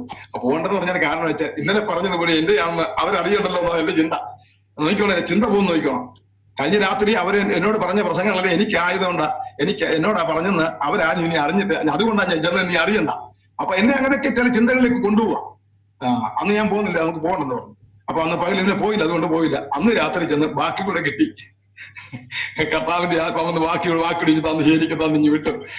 രാത്രി വീട്ടിൽ വന്നു. രാത്രി വീട്ടിൽ നിന്ന് അന്ന് കിടന്നുറങ്ങുമ്പോ രാത്രി കിടന്നുറങ്ങാം. അർദ്ധരാത്രിയായി. അന്ന് രാത്രി സന്ധ്യയായി, ഒരു 9-10 മണിയായി വീട്ടിൽ വന്ന് കിടന്നുറങ്ങി.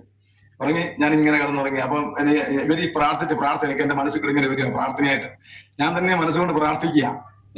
രാത്രി ഒരു 10, 10, 11 മണിയായി ഞങ്ങൾ കിടന്നുറങ്ങിക്കഴിഞ്ഞപ്പോ ചെറിയൊരു വേദന തുടങ്ങി, ചെറിയൊരു അസ്വസ്ഥത.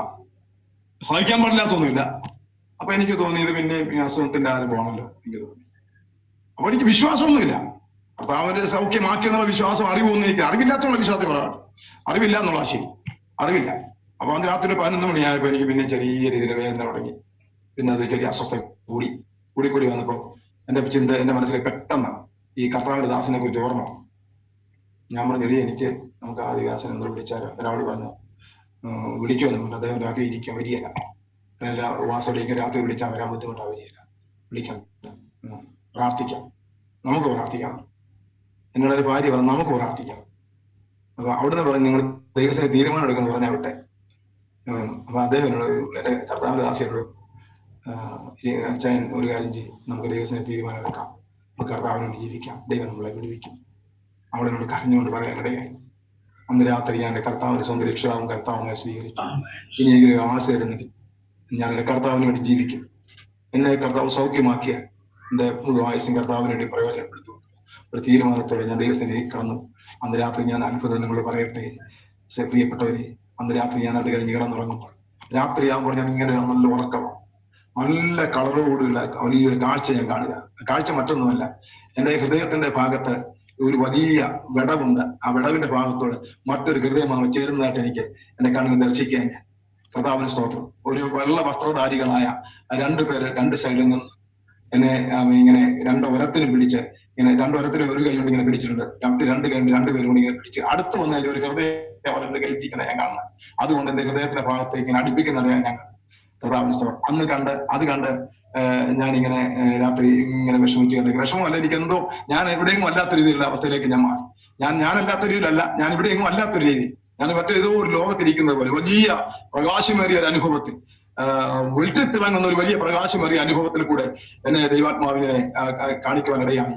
അപ്പോൾ എനിക്ക് ഇങ്ങനെ ഒരു ദർശനം കൂടെ എന്റെ കണ്ണിലേക്ക് ദർശിക്കുവാനിടയായി.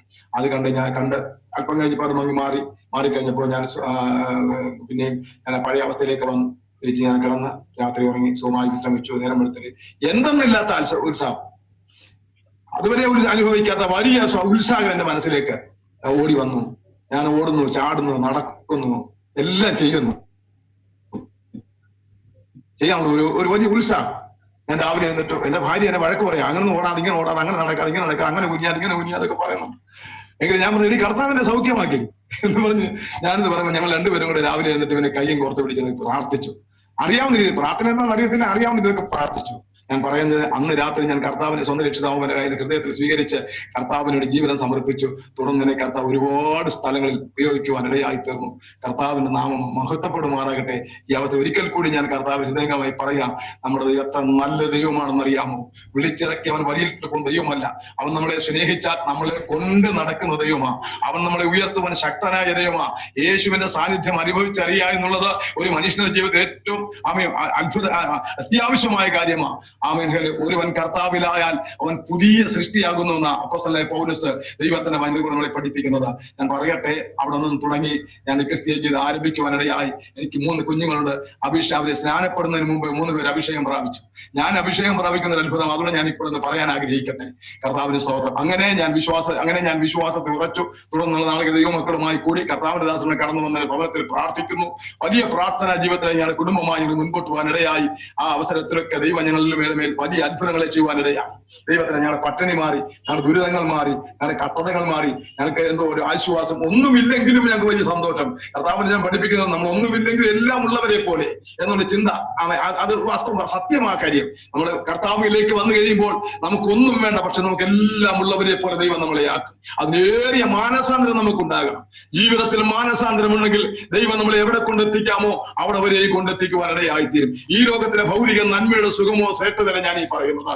ആത്മീയമായ സന്തോഷം നമ്മുടെ ജീവിതത്തിൽ പ്രാപിക്കാനിടയായി തീർന്നാൽ അവൻ നമ്മളെ ഉയർത്തി, അവൻ എത്രത്തോളം മാനിക്കാൻ കഴിയുമോ അത്രത്തോളം മാനിച്ച് നമ്മളെ ഉയർത്തും. അത് അനുഭവിക്കുന്ന ഒരു വ്യക്തിയായതുകൊണ്ട് ഞാൻ ഇന്ന് പകരക്കാലം എന്റെ പ്രിയരോട് ഞാൻ നിങ്ങളെ ഓർപ്പിക്കുവാൻ ആഗ്രഹിക്കുന്നത്, മറ്റൊരുത്തനും രക്ഷയില്ല. നാം രക്ഷിക്കുവാൻ ആകാശത്തിന് കീഴിൽ മനുഷ്യരുടെ ഇടയിൽ യേശുവിന്റെ നാമമല്ല ഒരു നാമവുമില്ല.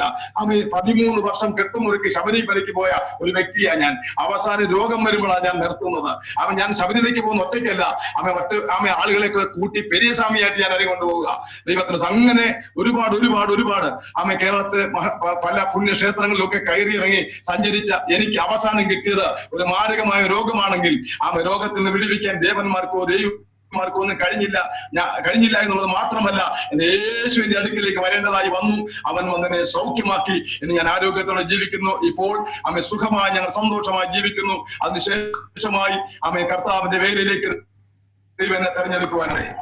കർത്താവിന്റെ സ്തോത്രം. അനേകർക്ക് ആശ്വാസമായി, അനേകർക്ക് ഒരു വിടുതലായി തീരുവാൻ കർത്താവിന്റെ കരങ്ങളെ ഞങ്ങളെ ബലപ്പെടുത്തി കൊണ്ടിരിക്കുന്നു. ഈ നാൾ വരെയും ദൈവം അങ്ങനെ നടത്തിക്കൊണ്ടിരിക്കുന്നു.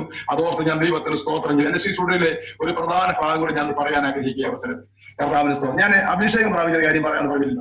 കർത്താവിന് സ്തോത്രം. ഞാൻ അഭിഷേകം പ്രാപിക്കുന്നതിന് വേണ്ടി അഭിഷേകം എന്നൊക്കെ പറയുമ്പോൾ പറഞ്ഞു കേട്ടിട്ടുള്ളതല്ലാതെ ഈ കുറഞ്ഞ നാളുകൾ കൊണ്ട് ഇങ്ങനെ കാണുന്നു എന്നുള്ളത്, എല്ലാവരും വന്ന് ആത്മാവിൽ ആരാധിച്ച് അന്യഭാഷയൊക്കെ പറഞ്ഞ് ദൈവത്തെ ആരാധിക്കുമ്പോൾ വിശ്വാസത്തിൽ ഉറഞ്ഞ് എനിക്ക് തോന്നി എനിക്കിത് വേണം, ഇതൊക്കെ ഉള്ളതാണോ എന്നൊരു ചിന്ത. ക്ഷമിക്കണമേ, കർത്താവിന് സ്തോത്രം. ഇതൊക്കെ ഉള്ളതാണോ എന്നൊരു ചിന്ത എന്നെ ഭരിക്കുവാനായി. കർത്താവിന് സ്തോത്രം. അങ്ങനെ ഞാന് ഈ അഭിഷേകത്തിന് വേണ്ടി ആഗ്രഹിക്കുവാനിടയായി. എല്ലാവരും അന്യഭാഷയൊക്കെ പറഞ്ഞ് ദൈവത്തെ ആരെ സന്തോഷിക്കുമ്പോൾ, അതുപോലെ തന്നെ പ്രവചനങ്ങളും അതുപോലെ മറഞ്ഞു കിടക്കുന്ന രഹസ്യങ്ങളൊക്കെ വെളിപ്പെടുന്ന ദൈവത്തിന്റെ ദൂതുകൾ കേൾക്കുമ്പോൾ എനിക്ക് വലിയ സന്തോഷമുണ്ടെങ്കിൽ അപ്പോൾ തന്നെ എനിക്കൊരു സംശയം തോന്നുവാനായി, ഇതൊക്കെ ഉള്ളതാണോ എന്നൊരു ചിന്ത എന്നെ വലിയ. സാധാരണ നമുക്ക് സ്വാഭാവികമായിട്ടുണ്ടാകുമല്ലോ, ദൈവത്തിന് നമ്മൾ നിന്ന നിലവാരത്തിന് മറ്റൊന്നിലേക്ക് വരുമ്പോൾ നമുക്ക് അങ്ങനെയുള്ള സാധ്യത ഉണ്ടല്ലോ. അങ്ങനെ പ്രവചനങ്ങളൊക്കെ പറയുമ്പോഴും ഇതൊന്ന് ശരിയായിരുന്നൊരു ചിന്ത, ഈ ശരിയല്ലെന്ന് എന്റെ മനസ്സിൽ തോന്നുമ്പോൾ അത് തന്നെ എന്നോട് പറയാം, ദൈവത്തിന് സ്തോത്രം, ഇപ്പൊ നീ ഇത് ചിന്തിച്ചുകൊണ്ടിരിക്കുക, അത് ശരിയല്ലെന്ന്. അങ്ങനെയൊക്കെ എന്റെ ജീവിതത്തിൽ ഒരുപാട് കാര്യങ്ങൾ ദൈവാത്മാവ് വ്യക്തമായി നേരിട്ട് എന്നോട് സംസാരിച്ച സന്ദർഭത്തിൽ പരിശുദ്ധാത്മാഭിഷേകം പ്രാപിക്കണം എന്നുള്ള ചിന്ത എന്നെ ഭരിക്കുവാനിടയായി. അതിനുവേണ്ടി ഞാൻ ഉപവാസം നടത്തുവാനിടയായി. ഇന്നത്തെ കാലഘട്ടങ്ങൾ പോലെ ഞാൻ പ്രസംഗിക്ക് പലപ്പോഴും പറയാനുള്ള ഒരു കാര്യമുണ്ട്. ഇന്ന് ഉപവാസവും പ്രാർത്ഥനയും ഭവനങ്ങളിലില്ല. ഞാൻ രക്ഷിക്കപ്പെടുന്ന കാലങ്ങളിൽ ഭവനങ്ങളിലൊക്കെ ഉപവാസ പ്രാർത്ഥന ഉണ്ട്. ആ ഉപവാസ പ്രാർത്ഥന ഉദ്ദേശം എന്താണെന്ന് ചോദിച്ചാൽ വളർന്നു വരുന്ന കുഞ്ഞുങ്ങൾ അഭിഷേകം പ്രാപിക്കണം എന്നുള്ളതായിരുന്നു. അന്ന് കുഞ്ഞുങ്ങൾ അഭിഷേകം പ്രാപിക്കാൻ വേണ്ടി മാത്രമായി വീടുകളിൽ മാതാപിതാക്കൾ ഉപവാസ പ്രാർത്ഥന വർഷത്തിൽ 1, 2 പ്രാവശ്യം നടത്തുമായിരുന്നു. 2, 3 പ്രാവശ്യം നടത്തുന്ന ഒരു കാലഘട്ടം ഉണ്ടായിരുന്നു. ഇന്ന് അതെല്ലാം മാറി. അഭിഷേകത്തെ കുറിച്ചുള്ള ചിന്ത മാറി. കുഞ്ഞുങ്ങളുടെ മനസ്സിനെ കുറിച്ച് ചിന്ത മാറി. ഉപദേശത്തിനൊക്കെ ഒത്തിരി മാറിപ്പോയി. അത് കുറ്റപരമായിട്ടൊന്നും ഞാൻ പറയുന്നില്ല. പക്ഷേ അമ്മയെ ആജ്ഞഗോളം അത് മുഖാന്തരം തലമുറകൾ അതപ്പതിച്ചു എന്നുള്ളത് പറയാതിരിക്കാൻ തരമില്ല. അങ്ങനെ ഉപവാസവും പ്രാർത്ഥന ഒരു കാലഘട്ടത്തിൽ എനിക്കും തോന്നി അഭിഷേകം പ്രാപിക്കണം. ഞങ്ങൾ 3 ദിവസം ഉപവാസം പ്രാപിച്ചു, അഭിഷേകം പ്രാപിച്ചില്ല. 2ാം പ്രാവശ്യം അത് കഴിഞ്ഞ അടുത്തൊരു 2ാം പ്രാവശ്യം വീണ്ടും ഒരു ഉപവാസം പ്രസിദ്ധമാക്കി. ആ ഉപവാസത്തിന് ഉദ്ദേശം അല്ല അഭിഷേകം പ്രാപിക്കണം മാത്രമേ, വേറെ സാമ്പത്തിക നന്മ ഉണ്ടാകണമെന്നോ അല്ലെ എന്തെങ്കിലും വീടുണ്ടാകണമോ ഒന്നുമല്ല. അങ്ങനെ ഞാൻ 2 പ്രാവശ്യം ഉപവാസം ക്രമീകരിച്ചു. 3ാം പ്രാവശ്യം ഞാൻ പറഞ്ഞു, 3ാം പ്രാവശ്യം എനിക്ക് തോന്നി ഇതിന് കൊണ്ടേ പോകുന്ന തീരുമാനിച്ചു. ദൈവത്തിന്റെ സ്വന്തം 3ാം പ്രാവശ്യം ഞാൻ കർത്താവ് ഇങ്ങനെ സാധനമുള്ള എനിക്ക് പ്രാവശ്യം കിട്ടണം, കർത്താവ് ഇങ്ങനെ സംഗതി ഉള്ളതാണെങ്കിൽ എനിക്ക് പ്രാവശ്യം കിട്ടണം, കിട്ടിയേ മതിയാവും എന്ന് പറഞ്ഞ് ഞാൻ പ്രാർത്ഥിക്കാൻ അനവധി ദേവദാസന്മാരെ വിളിച്ചൊക്കെയാ പ്രാർത്ഥിക്കും. ഒറ്റയ്ക്കൊന്നുമല്ല, ഒരുപാട് ദേവദാസന്മാരെ വിളിച്ചു. എനിക്കത് വലിയ സന്തോഷം, ആർത്തിയായിട്ട് വചനം കേൾക്കാൻ ആർത്തിയുണ്ട്. ഇങ്ങനെ വചനം കേൾക്കാൻ ആർത്തി, അഭിഷേകം പ്രാപിക്കാനുള്ള ആർത്തി, ഈ ദൈവമക്കളുമായിട്ട് കൂടിക്കെട്ടാനുള്ള ആർത്തിയും കൂടെ. വീട്ടിൽ ഉപദേശിമാരൊക്കെ വന്ന് കിടക്കും, വന്ന് കിടത്തി അവർ വിടത്തില്ല. വന്നു കഴിഞ്ഞാൽ വിടത്തില്ല. വീട്ടിൽ രാവിലെയൊക്കെ പോയത് ഉപദേശിമാരുണ്ട്. അവർ 2-3 ദിവസം വീട്ടിൽ വന്ന് അവരുമായിട്ട് ഒന്നിച്ചു കൂടി ഞങ്ങൾ യോഗങ്ങൾ എപ്പോൾ വന്നാലും പ്രാർത്ഥനയാണ്. അങ്ങനെ പ്രാർത്ഥനയ്ക്ക് അത് സന്തോഷിച്ച് ഇങ്ങനെ പോകുന്ന കാലഘട്ടം ഈ അഭിഷേകത്തെ കുറിച്ചുള്ള ഭാരം എന്നെ ഭരിച്ചപ്പോൾ ഉപസിക്കാൻ തോന്നി. 3ാം പ്രാവശ്യം ഉപവാസ പ്രാർത്ഥനയിൽ ഞാൻ തീരുമാനിച്ചു, എനിക്കല്ലേ എന്നെ അഭിഷേകം ചെയ്യാനേ പറ്റുള്ളൂ, കർത്താവിനെ അഭിഷേകം ചെയ്തേ പറ്റത്തുള്ളൂ. എനിക്ക് അങ്ങനെ സാധനം ഉണ്ടെങ്കിൽ കിട്ടിയൊക്കെ തോന്നി ഞാൻ വാശിയോടെ ഒന്ന് പ്രാർത്ഥിച്ചു. 2ാം ദിവസമായിട്ട് കിട്ടി. ഒന്നിരുന്നു, 2 ദിവസമായി, 2ാം ദിവസം കിട്ടിയില്ല. 3ാമത്തെ രാവിലെ ഞാൻ ഒന്ന് പച്ചവെള്ളം പോലും കുടിക്കത്തില്ല തീരുമാനിച്ചു. ഞാൻ പറയട്ടെ, എനിക്കിപ്പോ അത് സന്തോഷം അതൊക്കെ ഓർക്കുന്ന കേട്ടോ. കർത്താവിന് സ്വന്തം. ഞാൻ 3ാം ദിവസം പച്ചവെള്ളം പോലും കുടിക്കാതെ ഉപവസിച്ച് പ്രാർത്ഥിക്കാൻ 3ാമത്തെ ദിവസം ഉച്ചയായപ്പോൾ ദൈവാത്മാവിനെ ഒരു ശക്തിപ്പെടുത്തുന്നു. കർത്താവ് ആരാധന കൊണ്ട് വെളിപ്പെട്ടു. ഞാൻ ഇരിക്കുന്ന ഇടത്തു നിന്നും ഒരടി പൊക്കത്തിൽ നിലം തൊടാതെ നിൽക്കുക. ഇതെങ്ങനെയാണെന്ന് എനിക്കറിയില്ല. നിലം തൊടാതെ നിൽക്കുക. എല്ലാവരും എന്നെ ശ്രദ്ധിക്കുന്നുണ്ട്.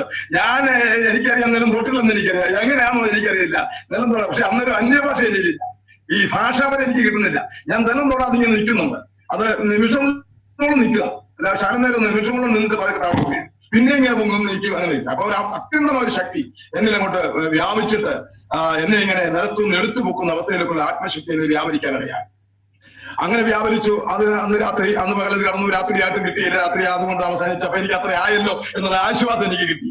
ദൈവത്തെ എന്നെ സമാധാനിപ്പിച്ച ദൈവം എനിക്കത് വലിയ സന്തോഷമായി, ആനന്ദമായി. അന്ന് രാത്രി ഞങ്ങളുള്ള സുഖത്തോട് സന്തോഷിച്ച് രാത്രി വിശ്രമിച്ചു കിടന്നുറങ്ങി. പ്രഭാതത്തിൽ പിന്നെയും ഞങ്ങൾക്ക് ജോലിക്ക് പോകുമ്പോഴെല്ലാം ഈ സുവിശേഷം മാത്രം ബുദ്ധിമുട്ടുകൾ കൂടുന്നത്. സുവിശേഷം മാത്രം ഇങ്ങനെ എന്നോട് എപ്പോഴും സംസാരിക്കുകയും പറയും, പാടുക, പ്രാർത്ഥിക്കുക ഒക്കെ എന്റെ മനസ്സിൽ കൊടുത്ത് മാത്രം ഇങ്ങനെ പോയിക്കൊണ്ടിരിക്കുക. അത് കുറെ നാളുകൾ അങ്ങനെ ഓടിക്കൊണ്ടിരുന്നു.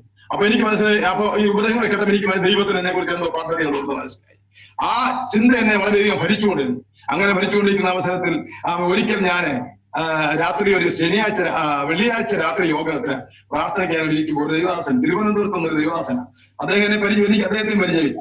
അദ്ദേഹം ഓടി തലയ്ക്ക് വെച്ചിട്ട് ഇങ്ങനെ പറഞ്ഞു, ചില ദിവസങ്ങൾക്ക് മുന്നേ ഞാൻ ശിശുവിലേക്ക് എഴുന്നേൽപ്പിക്കുന്ന ഒറ്റ വാക്ക, എനിക്കത് വിശ്വസിക്കാൻ പറ്റിയില്ല.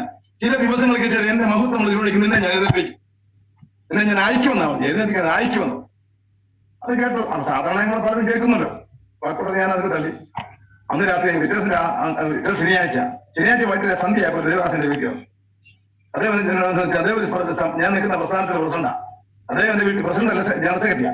അദ്ദേഹം വീട്ടിൽ വന്നിട്ട് പറഞ്ഞു, നാളെ രാവിലെ ഇന്ന സ്ഥലത്ത് ഒരു സഭ ശുശ്രൂഷയുണ്ട്, അവിടെ ദേവദാസനില്ല, കർത്താവിന്റെ ദാസനോട് പോകണം. അപ്പൊ ഞാനൊരു സഹോദരൻ മാത്രം. എന്നോട് അദ്ദേഹം എന്തൊക്കെ കാഴ്ചപ്പാട് ദൈവം കൊടുത്തൊരു കാഴ്ചപ്പാടാണ് ഞാൻ വിശ്വസിക്കുന്നത്. അദ്ദേഹം രാവിലെ അങ്ങോട്ട് പോയി. ഞാൻ പറഞ്ഞു, ഭാഷ ഞാൻ എങ്ങനെ പോകാനാ, ഞാൻ പോയിട്ട് എന്ത് ചെയ്യാൻ, നീ നല്ല സാക്ഷ്യം പോലും പറയാൻ അറിയത്തില്ലല്ലോ എന്ന് പറഞ്ഞു.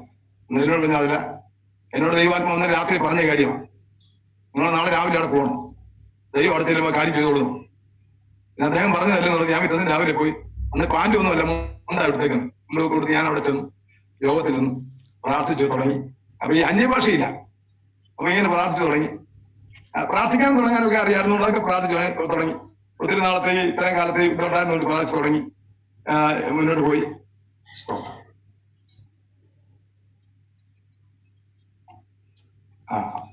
കട്ടായിരുന്നു. അപ്പം പ്രാർത്ഥിച്ച് ഞങ്ങൾ മുന്നോട്ട് ആരാധന ആരംഭിച്ചു, പ്രാർത്ഥിച്ച് മുന്നോട്ട് പോയി. അന്ന് എല്ലാവരും ഞാൻ ചെന്ന് കഴിഞ്ഞപ്പോ എല്ലാവരും വന്നിരുന്ന് പാട്ട് പാടി ആത്മീയ ആരാധന ആരംഭിച്ചപ്പോൾ എല്ലാവരും അന്യഭാഷ പറയാ. ഞാൻ ഇങ്ങനെ നിറഞ്ഞൊള്ളാൻ നിൽക്കുന്നു. സ്തോത്രം. ഈ ആത്മീയമായ ക്ഷീണം പ്രാപിച്ച അല്ലെങ്കിൽ അല്പമെങ്കിലും ശുഷ്കിച്ചു പോയ ആളുകളാണ് അവർക്ക് ദൈവത്തിന് എന്തോ ഭൂതമാണെന്ന് തോന്നുകയില്ല. പെട്ടെന്ന് നമ്മുടെ ജ്ഞാനം കൊണ്ട് എനിക്ക് തോന്നിയതാ. യോഗമല്ല, കാരണം പ്രാർത്ഥിക്കാൻ ചെറിയൊരു പ്രസംഗം ഒരു മെസ്സേജ് ഒക്കെ പറഞ്ഞാൽ നമ്മുടെ ഒരു അച്ചാനുണ്ടായിരുന്നു. അച്ഛൻ നല്ലൊരു മെസ്സേജ് പറയുന്ന ഒരാളാണ്. വേനോട് പറഞ്ഞാൽ അവിടെ അച്ഛനുണ്ട്, അച്ഛനെ കൈകാര്യം ചെയ്യണം, പാസ്റ്റർ അങ്ങോട്ട് പോകണം മതി എന്നെ പറഞ്ഞ അദ്ദേഹമാണ്. ഞാൻ അവിടെ പ്രാർത്ഥിച്ച് തുടങ്ങിയപ്പോൾ ഇങ്ങനെ നിൽക്കുക. അവിടെ എല്ലാം കഴിഞ്ഞ് ഇരുന്നെല്ലാം കഴിഞ്ഞ് ഞങ്ങൾ പ്രാർത്ഥിച്ച് അവസാനം ഞാൻ വീട്ടിൽ പോകുന്നു. മടങ്ങിപ്പോലും എന്നെ വളരെയധികം ഭാരപ്പെടുത്തുവാനിടയായി. ഈ സഹോദരിമാരെല്ലാവരും അന്യഭാഷ പറഞ്ഞ് ദൈവത്തെ ആരാധിക്കുമ്പോൾ ഞാൻ ഇങ്ങനെ നിൽക്കുക. അപ്പൊ എനിക്കതൊരു വലിയ പ്രയാസമായിട്ട് ഞാൻ രാത്രി കരഞ്ഞ് ദൈവത്തെ പ്രാർത്ഥിച്ചു. ഞാൻ എന്റെ ഭാര്യയോട് പ്രാർത്ഥിക്കാം. അന്ന് രാത്രി ഉറങ്ങാതെ രാത്രി പ്രാർത്ഥിച്ച് കർത്താവിനോട് ആലോചന ചോദിച്ചു, കർത്താവ് അടുത്ത എന്നെ കൊണ്ട് വിടുന്നെങ്കിൽ എനിക്ക് കൃപാവരൻ ഭാഷാവരൻ തന്നേനെ വിടാവും. ഞാൻ ഉണ്ടായ സംഭവം പറഞ്ഞു കേട്ടോ, ഒന്നും കയ്യിൽ എടുത്തിട്ട് പറയുന്ന കാര്യങ്ങളല്ല. സംഭവിച്ച നമുക്ക് എല്ലാവർക്കും ലഭിക്കും. ദൈവാത്മാവിനെ ആഗ്രഹിച്ച ആത്മാവിനെ ദൈവം തൃപ്തിപ്പെടുത്തുന്നത് പരിശുദ്ധാത്മ വചനത്തിൽ കൂടെ നമ്മളെ പറയുന്നത്. കർത്താവിന് അന്ന് ഞാൻ രാത്രി പ്രാർത്ഥന വിറ്റേ ആഴ്ച ഞായറാഴ്ച സഭായത്തിന് പോവാം. മല്ലപ്പള്ളിയിൽ ഞാൻ റാന്നിക്കാ സഭായത്തിന് പോകുന്നത്. മല്ലപ്പള്ളി റാന്നിക്ക് നിങ്ങൾക്ക് ചങ്ങനാശ്ശേരി റാന്നി ജീസസ് എന്ന് പറഞ്ഞ് ബസ് ഓടുന്നുണ്ട്. ആ ബസ്സിൽ കയറി മല്ലപ്പള്ളി കയറി ഞാനും എന്റെ കുഞ്ഞുങ്ങൾ 3 പേരും ഞങ്ങൾ 2 പേരും ഇവിടെ ഞങ്ങളെ ബസ്സിൽ കയറി കയറി മടത്തിഞ്ചാൽ എന്ന് പറഞ്ഞ സ്ഥലം കഴിഞ്ഞ് അടുത്ത കണ്ടപ്പേരില്ല. മടത്തിഞ്ചാൽ കഴിഞ്ഞ് അടുത്ത കണ്ടപ്പേരില്ല.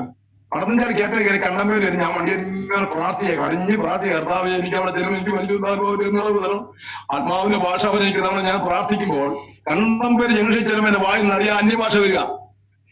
കണ്ണമ്പാര് ജംഗ്ഷൻ വെച്ച് ജീസസ് എന്ന് പറയുന്ന ബസിന്റെ പുറത്തെ സീറ്റിൽ നിന്ന് അഭിഷേകം പ്രാപിച്ച ഒരാളാണ് ഞാൻ. ദൈവത്തിന്റെ സ്തോത്രം. അന്യഭാഷ അടയാളത്തോടെ ജീസസ് ബസ്സിൽ നിന്ന് അഭിഷേകം പ്രാപിച്ച് കണ്ണമ്പേര് റാന്നി വരെ ആത്മാവിൽ ആരാധിച്ചു പോയ ഒരു വ്യക്തിയാ ഞാന്. എന്റെ കർത്താവിനെ അന്ന് പകൽ അഭിഷേകം ചെയ്തു. അന്ന് രാത്രി ഒന്ന് പകലത്തെ ആരാധനയൊക്കെ ഒരിക്കലും മറക്കാൻ പാടില്ലാത്ത ആരാധനയാ. അന്ന് ഞങ്ങൾ അവിടെ ചെന്ന് പ്രാർത്ഥിച്ച് ആരംഭം തുടങ്ങി കഴിഞ്ഞപ്പോൾ ആരാധനയൊക്കെ 1 മണിക്കൂറും പോയി ആരാധന. അന്ന് ഞങ്ങൾ സന്തോഷിച്ച് വളരെ സന്തോഷിച്ച് ആരാധിച്ച് ആരാധന ഇന്ന് വരെ മുടങ്ങാതെ ദൈവം എന്നെ കൊണ്ട് ജയിക്കുന്നു, ദൈവം എന്നെ നടത്തുന്നു. ആത്മാവിന്റെ ബലത്തോടെ പരിശുദ്ധാത്മ നിറവോടെ ദൈവകൃപയിൽ ആശ്രയിച്ച് കർത്താവിൽ സന്തോഷിപ്പാൻ എനിക്കത് ഇടയാക്കുന്നു. എന്റെ ദൈവം എത്ര നല്ലവനാ. അവൻ വിളിച്ചാൽ കേൾക്കുന്നവനാ. അവൻ കണ്ടാൽ നമ്മളെ അവൻ അനുഗ്രഹിക്കുന്നവനാ. അവന് വേണ്ടി സമയം വേദനിച്ചാൽ കൈവിടാതെ കാത്തു സൂക്ഷിച്ച് പരിപാലിക്കുമ്പോൾ തന്നെ നമ്മെ മാത്രമെന്നാണ് കുടുംബത്തിൽ നമ്മുടെ കുഞ്ഞുങ്ങളെ അവൻ ശ്രേഷ്ഠകരമായ നിലയിലേക്ക് കൊണ്ടുവന്ന് അവൻ നമ്മളെ ഉയർത്തുവാൻ ശക്തനാ. അതുകൊണ്ട് ഈ ദിവസങ്ങളിൽ എന്നെ കേൾക്കുന്ന പ്രിയരെ കർത്താവിന് വേണ്ടി ഞാൻ നിങ്ങളെ ക്ഷണിക്കുകയാ. മറ്റൊരുത്തനും രക്ഷയില്ല. നാം രക്ഷിക്കപ്പെടുവാൻ ആകാശത്തിന്റെ കീഴിൽ മനുഷ്യരുടെ ഇടയിൽ യേശുവിന്റെ നാമമല്ല ഒരു നാമമില്ല. അതുകൊണ്ട് ഈ ദിവസം ഞാൻ നിങ്ങളെ പറയുവാൻ ആഗ്രഹിക്കുന്നത് കാലം അതിന്റെ അന്ത്യത്തിലേക്ക് എത്തിക്കൊണ്ടിരിക്കുന്നു. ഈ കാലഘട്ടങ്ങളിൽ നമ്മൾ ദൈവത്തിൽ ആശ്രയിച്ച് കർത്താവിനെ വേർതിരിക്കാൻ ഇടയായി തീർന്നാൽ ഈ ദൈവം നിങ്ങളെയും അനുഗ്രഹിക്കാൻ ശക്തനാ. നമ്മുടെ ഞങ്ങളുടെ കുടുംബ ജീവിതത്തെ ദൈവം പണിയുവാനിടയായി. ദൈവം ഞങ്ങളുടെ ഭവനത്തെ പണിയുവാനിടയായി. ഞങ്ങൾ സ്വന്തമായി വീടില്ലാതെ മറ്റുള്ളവരുടെ വരാന്തയിലും ചായ്പിലും ഒക്കെ താമസിച്ച ഒരു കാലഘട്ടം ദൈവം ആ സ്ഥലത്ത് നിന്ന് മാറി രോഗിയായി ഭാരപ്പെട്ട് കിടക്കുന്ന എന്റെ ഈ കൈ കൊണ്ട് ജോലി ചെയ്ത് കഠിനാധ്വാനം ചെയ്ത് 3 സ്ഥലത്തായിട്ട് വസ്തു വാങ്ങിക്കാനിടയായി. ആരും എന്നെ ഭൗതികമായി സഹായിച്ചിട്ടില്ല. ഒരുത്തരും എനിക്ക് കൈ നീട്ടിയിട്ടില്ല. ആ സ്വർഗത്തിൽ ദൈവം എനിക്ക് വഴിയൊരുക്കി, എനിക്ക് ആരോഗ്യം തന്ന ദൈവം, എനിക്ക് ബലം തന്ന ഈ കാര്യങ്ങൾ കൊണ്ട് കഷ്ടപ്പെട്ട് കഠിനാധ്വാനം ചെയ്ത് ജോലി ചെയ്ത് പണം ഉണ്ടാക്കി വസ്തു വാങ്ങി വീട് വെച്ചു. ഒരു മോളുണ്ട്, അവളെ വിവാഹം ചെയ്ത് അയച്ചു. അവൻ കുഞ്ഞുങ്ങൾ രണ്ട് ആൺകുഞ്ഞുങ്ങള്, രണ്ടുപേര് വിവാഹം ചെയ്ത് അയച്ചു. അവൻ വിവാഹം ചെയ്ത വീട്ടിലേക്ക് കുഞ്ഞുങ്ങളെ കൊണ്ടുവന്നു. അങ്ങനെ മനോഹരമായ നിലയിൽ അനുഗ്രഹിക്കപ്പെടുന്ന നിലകളിൽ ദൈവം ഞങ്ങളെ കുടുംബത്തെ അനുഗ്രഹിപ്പാനിടയായി. ആരോഗ്യത്തോടും ബലത്തോടും ഇന്നുവരെയും ജീവിപ്പാൻ കർത്താവിനെ ഇടയാക്കി. മഹത്വവാനായ ദൈവത്തിന്റെ മഹത്വങ്ങളുടെ കൃപയിൽ എനിക്ക് മുന്നേറുവാൻ ദൈവം എനിക്ക് ഭാഗ്യം നിന്ന് എന്നെ സഹായിച്ച ദൈവത്തിന്റെ കൃപയോർത്ത് ഞാൻ വീണ്ടും ദൈവത്തെ സ്തുതിക്കുന്നതോടൊപ്പം ഈ കൃപയിലേക്ക് അവൻ നിങ്ങളെ കടന്നു വരണമെന്ന് ഞാൻ ആഗ്രഹിക്കുന്നു. അവൻ കർത്താവ് നമ്മളെ സഹായിപ്പാൻ ശക്തനാ, അവൻ നമ്മളെ വിടിവിപ്പാൻ ശക്തനാ. ഈ ലോകത്തിന്റെ സന്തോഷവും ഈ ലോകത്തിന്റെ മോഹങ്ങളും കൊണ്ടോടി അവസാനം ഒന്നുമില്ലാത്ത നഷ്ടപ്പെടുന്നതിനേക്കാൾ ആമേൻ കർത്താവിന്റെ വചനം ഇങ്ങനെ പഠിപ്പിക്കുന്നു. Amen hallelujah. ആമേൻ സർവ്വലോകവും നേടിയാലും ആത്മാവിനെ നഷ്ടമാക്കിയാൽ അവൻ നിനക്ക് എന്ത് പ്രയോജനം? കർത്താവിന്റെ സ്തോത്രം. ഹല്ലേലൂയ. നമ്മുടെ ശരീരത്തിൽ ജീവിക്കുമ്പോൾ അവൻ നാം പത്രം നമുക്ക് ഇവിടെ കൊണ്ട് ജീവിക്കുന്ന ജീവിതമല്ല, ഇവിടെ കൊണ്ട് അവസാനിക്കുന്നതല്ല നമ്മുടെ ജീവിതം. നമ്മുടെ ജീവിതം എന്ന് പറയുന്നത് മാനസാന്തരം മുതൽ നിത്യത പ്രഖ്യാപിക്കപ്പെടുന്നതാണെങ്കിൽ ജീവിതത്തിൽ ചുരുങ്ങിയ കാലഘട്ടം ഒരു മനുഷ്യന്റെ ജീവിതം എന്ന് പറഞ്ഞാൽ ഏറിയാൽ 70 അല്ലെങ്കിൽ 80. 70 സംവത്സരമൊക്കെ ജീവിക്കുന്നതാണ് ഭാഗ്യം. അത് കഴിഞ്ഞാൽ വളരെ കട്ടതയാ. ദൈവത്തിന് സ്തോത്രം. അതുകൊണ്ട് നമ്മുടെ ആത്മാവിന്റെ രക്ഷ എന്നുള്ളതാണ് പ്രധാനം. ആത്മരക്ഷയ്ക്കായി ഒറ്റ വഴിയേ ഉള്ളൂ, കർത്താവ് യേശു ക്രിസ്തുവിൽ വിശ്വസിക്കുക. എന്നാൽ നീയും എന്റെ കുടുംബവും രക്ഷ പ്രാപിക്കും ദൈവത്തിന്റെ വചനം പഠിപ്പിക്കുന്നു. അതുകൊണ്ട് മറ്റൊരുത്തിന്റെ രക്ഷ കർത്താവിനെ സ്നേഹിക്കാം, യേശുവിനാണ്ട് ജീവിതം സമർപ്പിക്കാം. കർത്താവിന് വേണ്ടി ജീവിതം സമർപ്പിക്കുന്നവരെ മാനിക്കുന്ന ഒരു ദൈവം നമുക്കുണ്ട്. ആ കർത്താവിന് വേണ്ടി ജീവിതം സമർപ്പിച്ച് മുന്നേറുവാൻ എന്നെ കേൾക്കുന്ന ഓരോരുത്തരും ഞാൻ ആഹ്വാനം ചെയ്യുന്നു. മാത്രമല്ല, ഞാൻ നിങ്ങളോട് പറഞ്ഞല്ലോ, ഞാൻ വലിയ വിദ്യാഭ്യാസമുള്ളവനൊന്നുമല്ല. ചുരുങ്ങിയ വേറെ 5 സ്റ്റാൻഡേർഡ് പഠിച്ചൊരു വ്യക്തിയാണ് ഞാൻ. 5ാം സ്റ്റാൻഡേർഡ് മുഴുവൻ പോകുന്ന ചോദിച്ചാൽ അതുമില്ല, അങ്ങനെ പഠിച്ച ഒരാളാണ്. എന്നാൽ അവർക്ക് പാലക്കാട് ജില്ലാ മജിസ്ട്രേറ്റിന്റെ ജില്ലാ ഫസ്റ്റ് ക്ലാസ് മജിസ്ട്രേറ്റിന്റെ വീട്ടിൽ അദ്ദേഹം എന്റെ കാലത്തോടെ ഇരിക്കുമ്പോൾ അദ്ദേഹത്തെ വീട്ടിൽ പ്രാർത്ഥിച്ച് അദ്ദേഹത്തെ കർത്താവിന്റെ നാമത്തിൽ രോഗം സൗഖ്യമാക്കുവാൻ ദൈവം എനിക്ക് കൃപ നൽകി. കർത്താവിന് സ്വന്തം ലോകത്തിന് മുഴുവൻ ജ്ഞാനം പഠിച്ചവന്റെ മുന്നിൽ ദൈവം നിർത്തി കർത്താവിനായി. അന്ന് ഞാൻ എന്റെ ജീവിതത്തിൽ എനിക്ക് എടുത്തു പറയാതിരിക്കാൻ കാര്യത്തിൽ സ്പീഡ് കൂടുന്നതുകൊണ്ട് തിരിഞ്ഞിരുന്നു വരാം. ഞാൻ എന്റെ ഒരു സ്ഥിതി അതാണ്. ഞാൻ പറഞ്ഞത് അങ്ങനെ ദൈവം എന്നെ ഉപയോഗിക്കാൻ ഇടയായി തീർന്നിട്ടുണ്ട്. ലോകത്തിന്റെ ജ്ഞാനത്തിന് മുമ്പ് നമ്മൾ ആരും ഒന്നുമല്ലെന്ന് എനിക്കറിയാം. എന്നാൽ ദൈവ ജ്ഞാനത്തിന് മുമ്പിൽ ദൈവം നമ്മളെ ഉയർത്തുവാനിടയാണ്. കർത്താവിന്റെ മഞ്ഞൾ പാടി പഠിക്കൂ. കൊരിന്ത്യർ ലേഖനം 2-ാം അധ്യായത്തിന്റെ 26-ാം വാക്യം എനിക്ക് അവിടെ തോന്നുന്നു. ഈ ലോകത്തിന്റെ ജ്ഞാനം ദൈവത്തിൽ ഭോഷത്വമാകുന്ന ദൈവത്തിന് സ്തോത്രം. ഈ ഭോഷനായ എന്നെ സർവശക്തനായ ദൈവം തെരഞ്ഞെടുത്ത് അവനെ ജ്ഞാനമേറി അനുഗ്രഹീതമായി സൂക്ഷിക്കായി നിന്നെ തെരഞ്ഞെടുത്തപ്പോൾ ഞാൻ പറഞ്ഞല്ലോ, പാലക്കാട് ഫസ്റ്റ് ക്ലാസ് ജുഡീഷ്യൽ മജിസ്ട്രേറ്റിന്റെ വീട്ടിൽ അവിടെ ആരാന്നൊന്നും അറിഞ്ഞിട്ടില്ല ഞാൻ പോയത്. എന്റെ അവിടെ പ്രാർത്ഥനയ്ക്ക് വിളിച്ചതാ. അറിഞ്ഞാൽ ഞാൻ പോകത്തില്ല, അറിയാതെ വിളിച്ചതാ. അച്ഛൻ കയറി അകത്ത് ചെന്ന് കയറി ഇറങ്ങി പോരുമ്പോൾ അറിയുന്ന ഇന്ന ആളാണ്. ചെന്നു പ്രാർത്ഥന ആരംഭിച്ചു. ഇറങ്ങി പോരുമ്പോഴാണ് ചെല്ലുമ്പോൾ അദ്ദേഹത്തെ വീണ്ടും മുറ്റത്ത് സെക്യൂരിറ്റി നിൽക്കുന്നുണ്ടെങ്കിലും ഞാനോട്ട് അത്രയും ചിന്തിച്ചില്ല. കർത്താവിന് സ്വന്തം അകത്തേക്ക് കയറി പ്രാർത്ഥിക്കാനിരുന്നു. പ്രാർത്ഥന ആരംഭിച്ചു. സ്വന്തം ദൈവം എനിക്കെന്ന് ജ്ഞാനം കൊണ്ട് ഞാനൊന്ന് പ്രസംഗിക്കുവാനിടയായി. ഞാൻ പ്രാർത്ഥന ആരംഭിച്ചു. അവിടെ ഇരുന്ന പാസ്റ്റർ എനിക്ക് എന്നെ പരിചയപ്പെടുത്തി. ഞാൻ പരിചയപ്പെടുത്താൻ ഇരിക്കുന്നില്ലല്ലോ, ചെറിയ രീതിയിലൊക്കെ പരിചയപ്പെടുത്തി. ഞാൻ എഴുന്നിട്ട് പ്രസംഗം വെക്കാൻ എഴുന്നിട്ട് പാട്ട് പാടി, ഒരു പാട്ടിന് വേണ്ടി സീരിയൽ പാടി പ്രാർത്ഥിച്ചു. വാക്യം വായിക്കുമ്പോൾ ഞാൻ ചോദിച്ചു, നമ്മളിവിടെ പ്രാർത്ഥിക്കുന്ന വിഷയം എന്താന്ന്. അന്നേരം പറഞ്ഞ് ഇവിടുത്തെ അച്ഛൻ സുഖമില്ല കിടക്കുക, 35 ദിവസമായിട്ട് അദ്ദേഹം കിടപ്പാണ്. അദ്ദേഹം ജോലിക്ക് പോയില്ല, ജോലിക്ക് പോകും. പ്രയാസപ്പെട്ട ഭാരപ്പെട്ട നമ്മുടെ ഇത് 3ാമത്തെ ഉപവാസ പ്രാർത്ഥനയാണ്. ശരി, കേട്ടു. ഞാൻ പറഞ്ഞ അച്ഛൻ എവിടെയാണ്? നാട്ടിൽ കട്ടയെ കിടക്കും. ഞാൻ 2 പേര് കൂടി നടക്കാൻ വേണ്ടി 2 പേര് കൂടി തിരിച്ച് എഴുന്നേറ്റ് ഇവിടെ കൊണ്ടുവരാം. അന്ന് എനിക്ക് അങ്ങനെ ഒരു കഴിവ് ദൈവം തന്നതാ. ഞാനൊന്ന് ഒരു ചിന്ത എനിക്ക് തന്നതാ. ഞാൻ അന്ന് വളരെ ചെറുപ്പം പ്രായം കുറവാണ്. രക്ഷയൊക്കെ വന്ന് സുരക്ഷയൊക്കെ വരുന്ന ഒരു കാലം. അദ്ദേഹം ഇവിടെ കൊണ്ടിരുത്താൻ പറഞ്ഞു. ഞാൻ പറഞ്ഞ അവരനുസരിച്ച് അദ്ദേഹം അവരവിടെ കൂടി കട്ടിൽ നിന്ന് അദ്ദേഹത്തെ എഴുന്നേൽപ്പിച്ച് തീക്കൊണ്ടേക്ക് കൊണ്ടിരുത്തി. ഞാൻ നിൽക്കുന്നതിന്റെ കാലിലേക്ക് കൊണ്ടോട്ട് അപ്പറേ 2 പേരുന്ന താഴെ പോകുന്ന പിടിച്ചോളാം. ഒരു സൈഡ് ഇങ്ങനെ സൈഡായ ഞാൻ പ്രസംഗമായിരുന്നു. ശുശ്രൂഷ ആരംഭിച്ചു. എന്റെ ജീവിതത്തിൽ ഏറ്റവും കൂടുതൽ സമയം പ്രസംഗിച്ചത്, പക്ഷെ അത് പിന്നെയും പ്രസംഗിക്കില്ല. 5 മണിക്കൂർ 11 മണിയായപ്പോഴാണ് ശുശ്രൂഷ 4:15 വരെ പ്രസംഗിക്കാൻ. ആദ്യത്തെ പ്രസംഗം കന്നി പ്രസംഗം അത്ര സമയം എന്താ പ്രസംഗിച്ച് ഇപ്പൊ എന്നോട് എനിക്കറിയില്ല. പക്ഷെ പ്രസംഗിച്ച പ്രസംഗം മുഴുവൻ സകല ദൈവജനത്തിന് ആവശ്യമായ ദൂതകൾ ദൈവാത്മാവ് കൊടുക്കുവാനിടയായി. അങ്ങനെ പകലെ പ്രാർത്ഥിച്ച് 5 മണിയായപ്പോൾ പ്രാർത്ഥിച്ച് രാത്രി നിൽക്കുന്നതിനോട് ഞാൻ പറഞ്ഞ് കർത്താവ് സൗഖ്യമാകേണ്ടി, ഇനി എന്റെ ആവശ്യമില്ല, കർത്താവ് നിൽക്കാം, ഞാൻ പോവാൻ. 5 മണിയാകുമ്പോൾ 6 മണിയാകുമ്പോൾ പ്രാർത്ഥിച്ച് 6:45 ഞാൻ അടുത്ത ബസ്സിൽ കയറി വീട്ടിൽ പോകുന്നു. ദിവസം രാവിലെ അവിടെ വിളിച്ചു പറഞ്ഞു, സാറ് ജോലിക്ക് വന്നു. കർത്താവിനെ വിളിച്ചോ രാവിലെ അവിടെ നിന്ന് വിളിച്ചു പറഞ്ഞ കർത്താവ് ദൈവദാസനെ കർത്താവ് സാറ് രാവിലെ ജോലിക്ക് പോയിട്ടുണ്ട്, പ്രാർത്ഥിക്കണമെന്ന്. ഒന്നും പ്രാർത്ഥിക്കണ്ട, പ്രാർത്ഥിച്ചതൊക്കെ മതി, കർത്താവ് സൗഖ്യമാക്കില്ല. ഇനി നിങ്ങൾക്ക് സന്തോഷത്തിൽ പ്രാർത്ഥിച്ചോളാം. നമ്മുടെ ദൈവം എത്ര വലിയവനാ. അങ്ങനെ അത്ഭുതകരമായ ശുശ്രൂഷകൾ ദൈവം എന്നെ കൊണ്ട് കർത്താവ് ചെയ്തെടുക്കുവാനിടയാണ്. അതിനൊരു ഭാഗമാക്കാൻ ഇപ്പോൾ ദൈവം എന്നെ ഉപയോഗിച്ചുകൊണ്ട് ഇപ്പോഴും കർത്താവിനെ പല സ്ഥലങ്ങളിൽ അയക്കുന്ന സ്ഥാനത്തൊക്കെ ദൈവം അത്ഭുതകരമായ ശുശ്രൂഷ ചെയ്തുകൊണ്ടിരിക്കുന്നു. കർത്താവിന്റെ നാമം മഹത്വപ്പെടട്ടെ. ഞാൻ ഇത്രയും പറഞ്ഞതിന്റെ കാരണം എന്ന് ചോദിച്ചാൽ ദൈവത്തിന് നമ്മളെ കുറിച്ച് ആവശ്യമുണ്ട്. ഓരോ കുറിച്ച് ദൈവത്തിന് ആവശ്യമുണ്ട്. നമ്മൾ ആരാണെന്നുള്ളതല്ല, നമ്മൾ ഏത് കുടുംബത്തിലാണെന്നുള്ളതല്ല, നമ്മൾ ഏത് കുലശ്രേഷ്ഠ കുല മഹിമയുള്ളവനാണെന്നുള്ളതല്ല, നമുക്ക് എന്ത് വിദ്യാഭ്യാസം ഉള്ളതെന്നുള്ളതല്ല, നമ്മുടെ സൗന്ദര്യം എന്താണെന്നുള്ളതല്ല. നമ്മെ കുറിച്ച് ദൈവത്തിന്റെ പദ്ധതി, ഓരോ മനുഷ്യനെ കുറിച്ച് ദൈവത്തിന്റെ പദ്ധതിയുണ്ട്. കർത്താവിനായി ഏൽപ്പിച്ചു കൊടുക്കാൻ തയ്യാറായാൽ നമ്മുടെ രോഗങ്ങളോ, നമ്മുടെ സാമ്പത്തിക ഞെരുക്കങ്ങളോ, നമ്മുടെ കഷ്ടതകളോ, നമ്മുടെ ഒറ്റപ്പെടുത്തലുകളോ, നമ്മുടെ ഒന്നുമില്ലായ്മകളോ, നമ്മളെ പരിഹസിക്കുന്നതോ ഒന്നും ദൈവത്തിന്റെ പ്രശ്നമല്ല. ദൈവം നമ്മളെ അവരിലേക്ക് മുമ്പാകെ നല്ല സാക്ഷിയെ നിർത്തുവാൻ ശക്തനാണാകയാൽ എന്നെ കേൾക്കുന്ന പ്രിയപ്പെട്ടവരെ കർത്താവിലേക്ക് നിങ്ങൾ മടങ്ങിവരണമെന്നുള്ളതായ ഒരു വലിയ സന്ദേശമാണ് എനിക്ക് നിങ്ങളെ ഓർപ്പിക്കാനുള്ളത്. ഏത് രോഗത്തെ സൗഖ്യം നമ്മുടെ കർത്താവ് ശക്തനാ. ഏത് മാരക രോഗമായിക്കോട്ടെ ദൈവം നമ്മളെ കർത്താവ് നമ്മളെ സൗഖ്യമാക്കുവാൻ ശക്തനാ.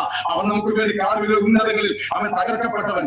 മാനവജാതി വീണ്ടെടുക്കുവാൻ, പാപത്തിൽ അടിമപ്പെട്ടു പോയ നമ്മളെ വീണ്ടെടുക്കുവാൻ, ലോകത്തിന് മോഹങ്ങളിൽ ഓടുന്ന നമ്മളെ വീണ്ടെടുക്കുവാൻ, ആരുമല്ലാത്ത ഒന്നുമല്ലാത്ത നമ്മളെ വീണ്ടെടുക്കുവാൻ, എല്ലാവരും തള്ളിക്കളയുന്ന സ്ഥാനത്ത് നമ്മളെ സ്നേഹിക്കുവാൻ, നമ്മളെ കരുതുവാൻ, നമ്മളെ ഓർക്കുന്ന ഒരു നല്ലവനായ കർത്താവ് നമുക്കുണ്ട്. അവൻ നമുക്ക് വേണ്ടി കാലുവഴി ഉന്നതങ്ങളിൽ നമുക്ക് വേണ്ടി തകർക്കപ്പെട്ട കൈകാലുകളെ വിരിക്കപ്പെട്ട അവസാനത്തുള്ള രക്തം വരെ ഈ മാനവജാതിക്ക് വേണ്ടി ഊറ്റിയപ്പോൾ ആ രക്തത്തിൽ പങ്കാളികളെ തീർന്ന സകല മനുഷ്യർക്ക് രക്ഷയുടെ സന്തോഷം പ്രാപിപ്പാൻ ഇടയായി തീരുമെന്ന് ഉറക്കെ പ്രഖ്യാപിച്ചുകൊണ്ട് ഞാൻ എന്റെ വാക്കുകളുടെ ഉപസംഹരിക്കാൻ ആഗ്രഹിക്കുകയാ. അതുകൊണ്ട് മറ്റൊരുത്തരും രക്ഷയില്ല. ദൈവത്തിൽ നാം വിശ്വസിക്കാം, കർത്താവിനായി ഏൽപ്പിക്കാം. സ്വർഗം നമ്മളെ സഹായിക്കട്ടെ. എനിക്ക് സമയം വേർതിരിച്ചു വന്ന കർത്താവിന്റെ ദാസരോടും ഈ ജീവിയോടുമുള്ള പ്രത്യേകം നന്ദി, സന്തോഷം, അഭിനന്ദനം ഒരിക്കൽ കൂടി അറിയിച്ചുകൊണ്ട് നിങ്ങൾക്ക് വേണ്ടി ശക്തമായി പ്രാർത്ഥിക്കും എന്നുകൂടി ഓർപ്പിച്ചുകൊണ്ടും ഈ സംരംഭം ഏറ്റെടുത്ത ക്ഷമയോടെ ശുശ്രൂഷ ചെയ്യുന്ന കർത്താവിന്റെ ദാസരുടെ കുടുംബത്തോടും അണിയറ പ്രവർത്തകരായിരിക്കുന്ന എല്ലാവരോടും ക്രിസ്തുവേശ്വരൻ നന്ദിയും വന്ദനവും അറിയിച്ചുകൊണ്ട് ഞാൻ എന്റെ വാക്കുകൾ വിരമിക്കുന്നു. ഞങ്ങളെ ഓർത്ത് പ്രാർത്ഥിക്കുക. ദൈവം നമ്മളെ സഹായിക്കട്ടെ.